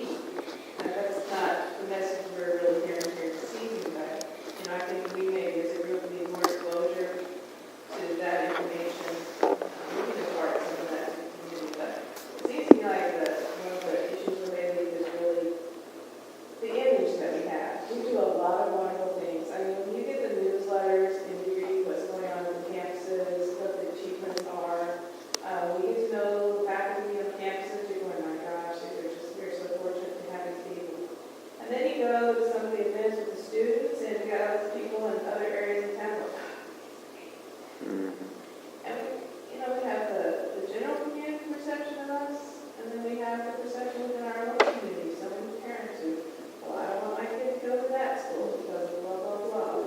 So, we've got a lot of work cut out for us, and what are just a couple of things that The first thing you have to do when you're trying to change a perception or an image is you have to have something of substance to help change the image.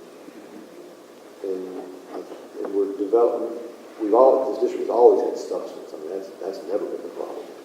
Now you have to have, okay, well, how do you deliver that? What's the best mechanism to deliver that substance? Things like this are a start. Bringing in not just the people that agree with you and think you're doing wonderful things, but people that sometimes will disagree with you. But also it takes us being in the community, and it just takes time. I mean, you just have to continually tell them what we're doing right, not ignoring when we make a mistake, not ignoring it, not owning it. If something happens, you own it, move on down the road. But that, and this is what I'm sensing right now. We are getting a lot of alumni that are coming back. We have a group right now that's selling T-shirts that is proud. It has Alief. When I don't see very many T-shirts that have Alief proud or I live in Alief or anything like that being worn by the general community. There are kids and parents wear an Alief shirt or an Alief shirt. But in terms of just a T-shirt like you would see in other communities that you would buy at Academy or you would buy at some of the local stores, these alumni have noticed the same thing that you're bringing up. And they said, that's not the way it is. That's not the way it was when we were there. That's not the way it is right now. So they're trying to rebrand the school district, rebrand it with, and it sounds crazy, but things like T-shirts, things like bumper stickers, things that become, those things begin having an impression on people. And that's why I want Academy selling our shirts. I want them selling I want people wearing these shirts, and I'm talking about this that they're selling. Those are, as long as you have substance to back up what that says on that shirt, then you've got a message. It's how you get the message out. But I think it just continually takes over time. Unfortunately, in our society, when one thing goes wrong, it takes 10 good things to make people almost forget the one bad thing. Right. I don't know what to do about that, quite frankly, other than try to create 20 good things to combat that one bad thing. But it is I'm very aware of it. One of the priorities, to be honest, one of the 6 priorities is what can this district do? What can the board do? What can I do? What can we do as a community? What can we do to help break that perception, but also incentivize people to either stay here, to make believe that, or encourage people to move here. Give them a reason. They obviously have choices. I think we should do it here to start. My guess is that we will encounter the district, but my perceptions of the district have changed just from the information I get. So I'm guessing that's how I don't want y'all to leave there. We'll let you get out of here. It's 9 o'clock. I don't want you to leave any of these meetings thinking we're trying to give you a dog and pony show and sugarcoat things that are problems. We've got problems. But I will tell you, we don't have the problems that warrant the perception that you're talking about. We got areas we got to deal with. We got academic areas that they're in need of attention. We got to deal with it. But this is a good school system. If you want your kid to get a good quality education, this is a good place to be. And it's hard to convince the people that I completely understand. You were talking about sex and dead body. That's right.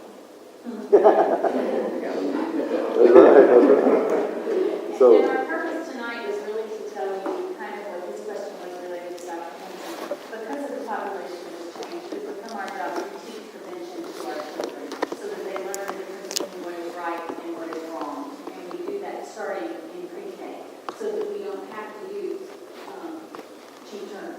We don't have to use those skills as our first defense. And our schools are very safe places for kids to come, and they have those relationships so that they know that they can go to people and they'll let them know when something is going on and when something is going to happen so that we can just call them to bring in those resources. But our number one defense is to teach our children what's appropriate and what's not, so that when they are out anywhere, they can make good choices and make good decisions. And when they're in our schools, they can make good decisions and good choices. And for most of our students, our schools are a very safe place, a very comfortable place. They want to come every day, they feel good there, and they want to learn there. And it's a place where the adults and that really care for them and are going to provide. this book, go ahead, I'm sorry, John. What's the number of it's disturbing that the news report about some young men involved in the robbery of students at the University of Houston. My daughter was probably graduated from Johnson High School in 2007.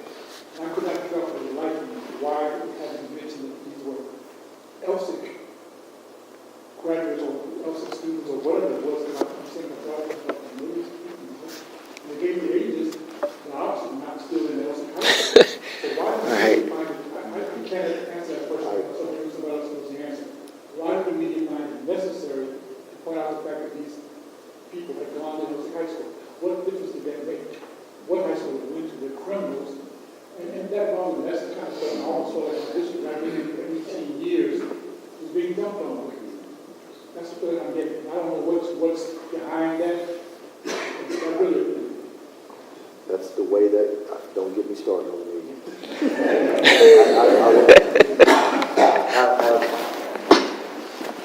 I don't know, other than itself, why they didn't know that, I do, they don't know.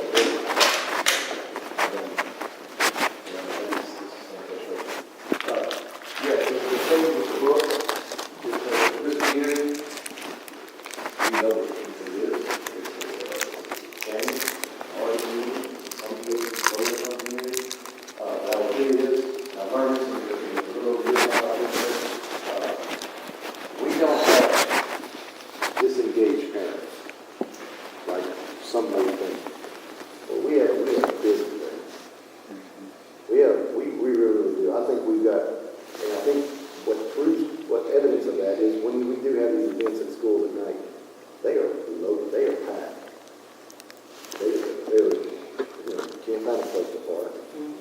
Doesn't mean, because the parents aren't able to show up from 8 to 4 and help during the school day, doesn't mean that they're not engaged. And one thing, a challenge we have is we've got to figure out a little more effective way to be able to harness the parents' enthusiasm and desire to help their kids after hours, if you will, whenever they may have a little bit of free time, which is not much. But that's the community we live in, that's the school district we have, that's the kids, the students we have, and that's where we got to meet them. And so, anything else we'll do is awesome. We will take some of the things and we will continue having a little more depth conversation. A little announcement for the council meeting Thursday. Anybody who gets done with that at 9, if you want to go out the door and take a left to the stadium at 9:30, all the Alief high schools will be putting on band day, out there performing all the middle school students and all that stuff. Kind of to toot my own horn, Hastings graduate. Hastings went to Lamar Consolidated this weekend and earned a 1 across the board in a marching competition. We're 5th out of 23 schools, beating a Cypress school and 12 points short of beating a Katy school. Wow. And we'll be competing at the Queen's Orchard Festival this weekend before they go to UIL. Go Hastings. Does everyone get the points of pride email from communications? Y'all get that? Mm-hmm. Yep. Okay. We'll keep pumping those things out, things like what Mr. Creasy referred to will be in there. Thank y'all. We'll be in touch with you via email, all right? Thank y'all.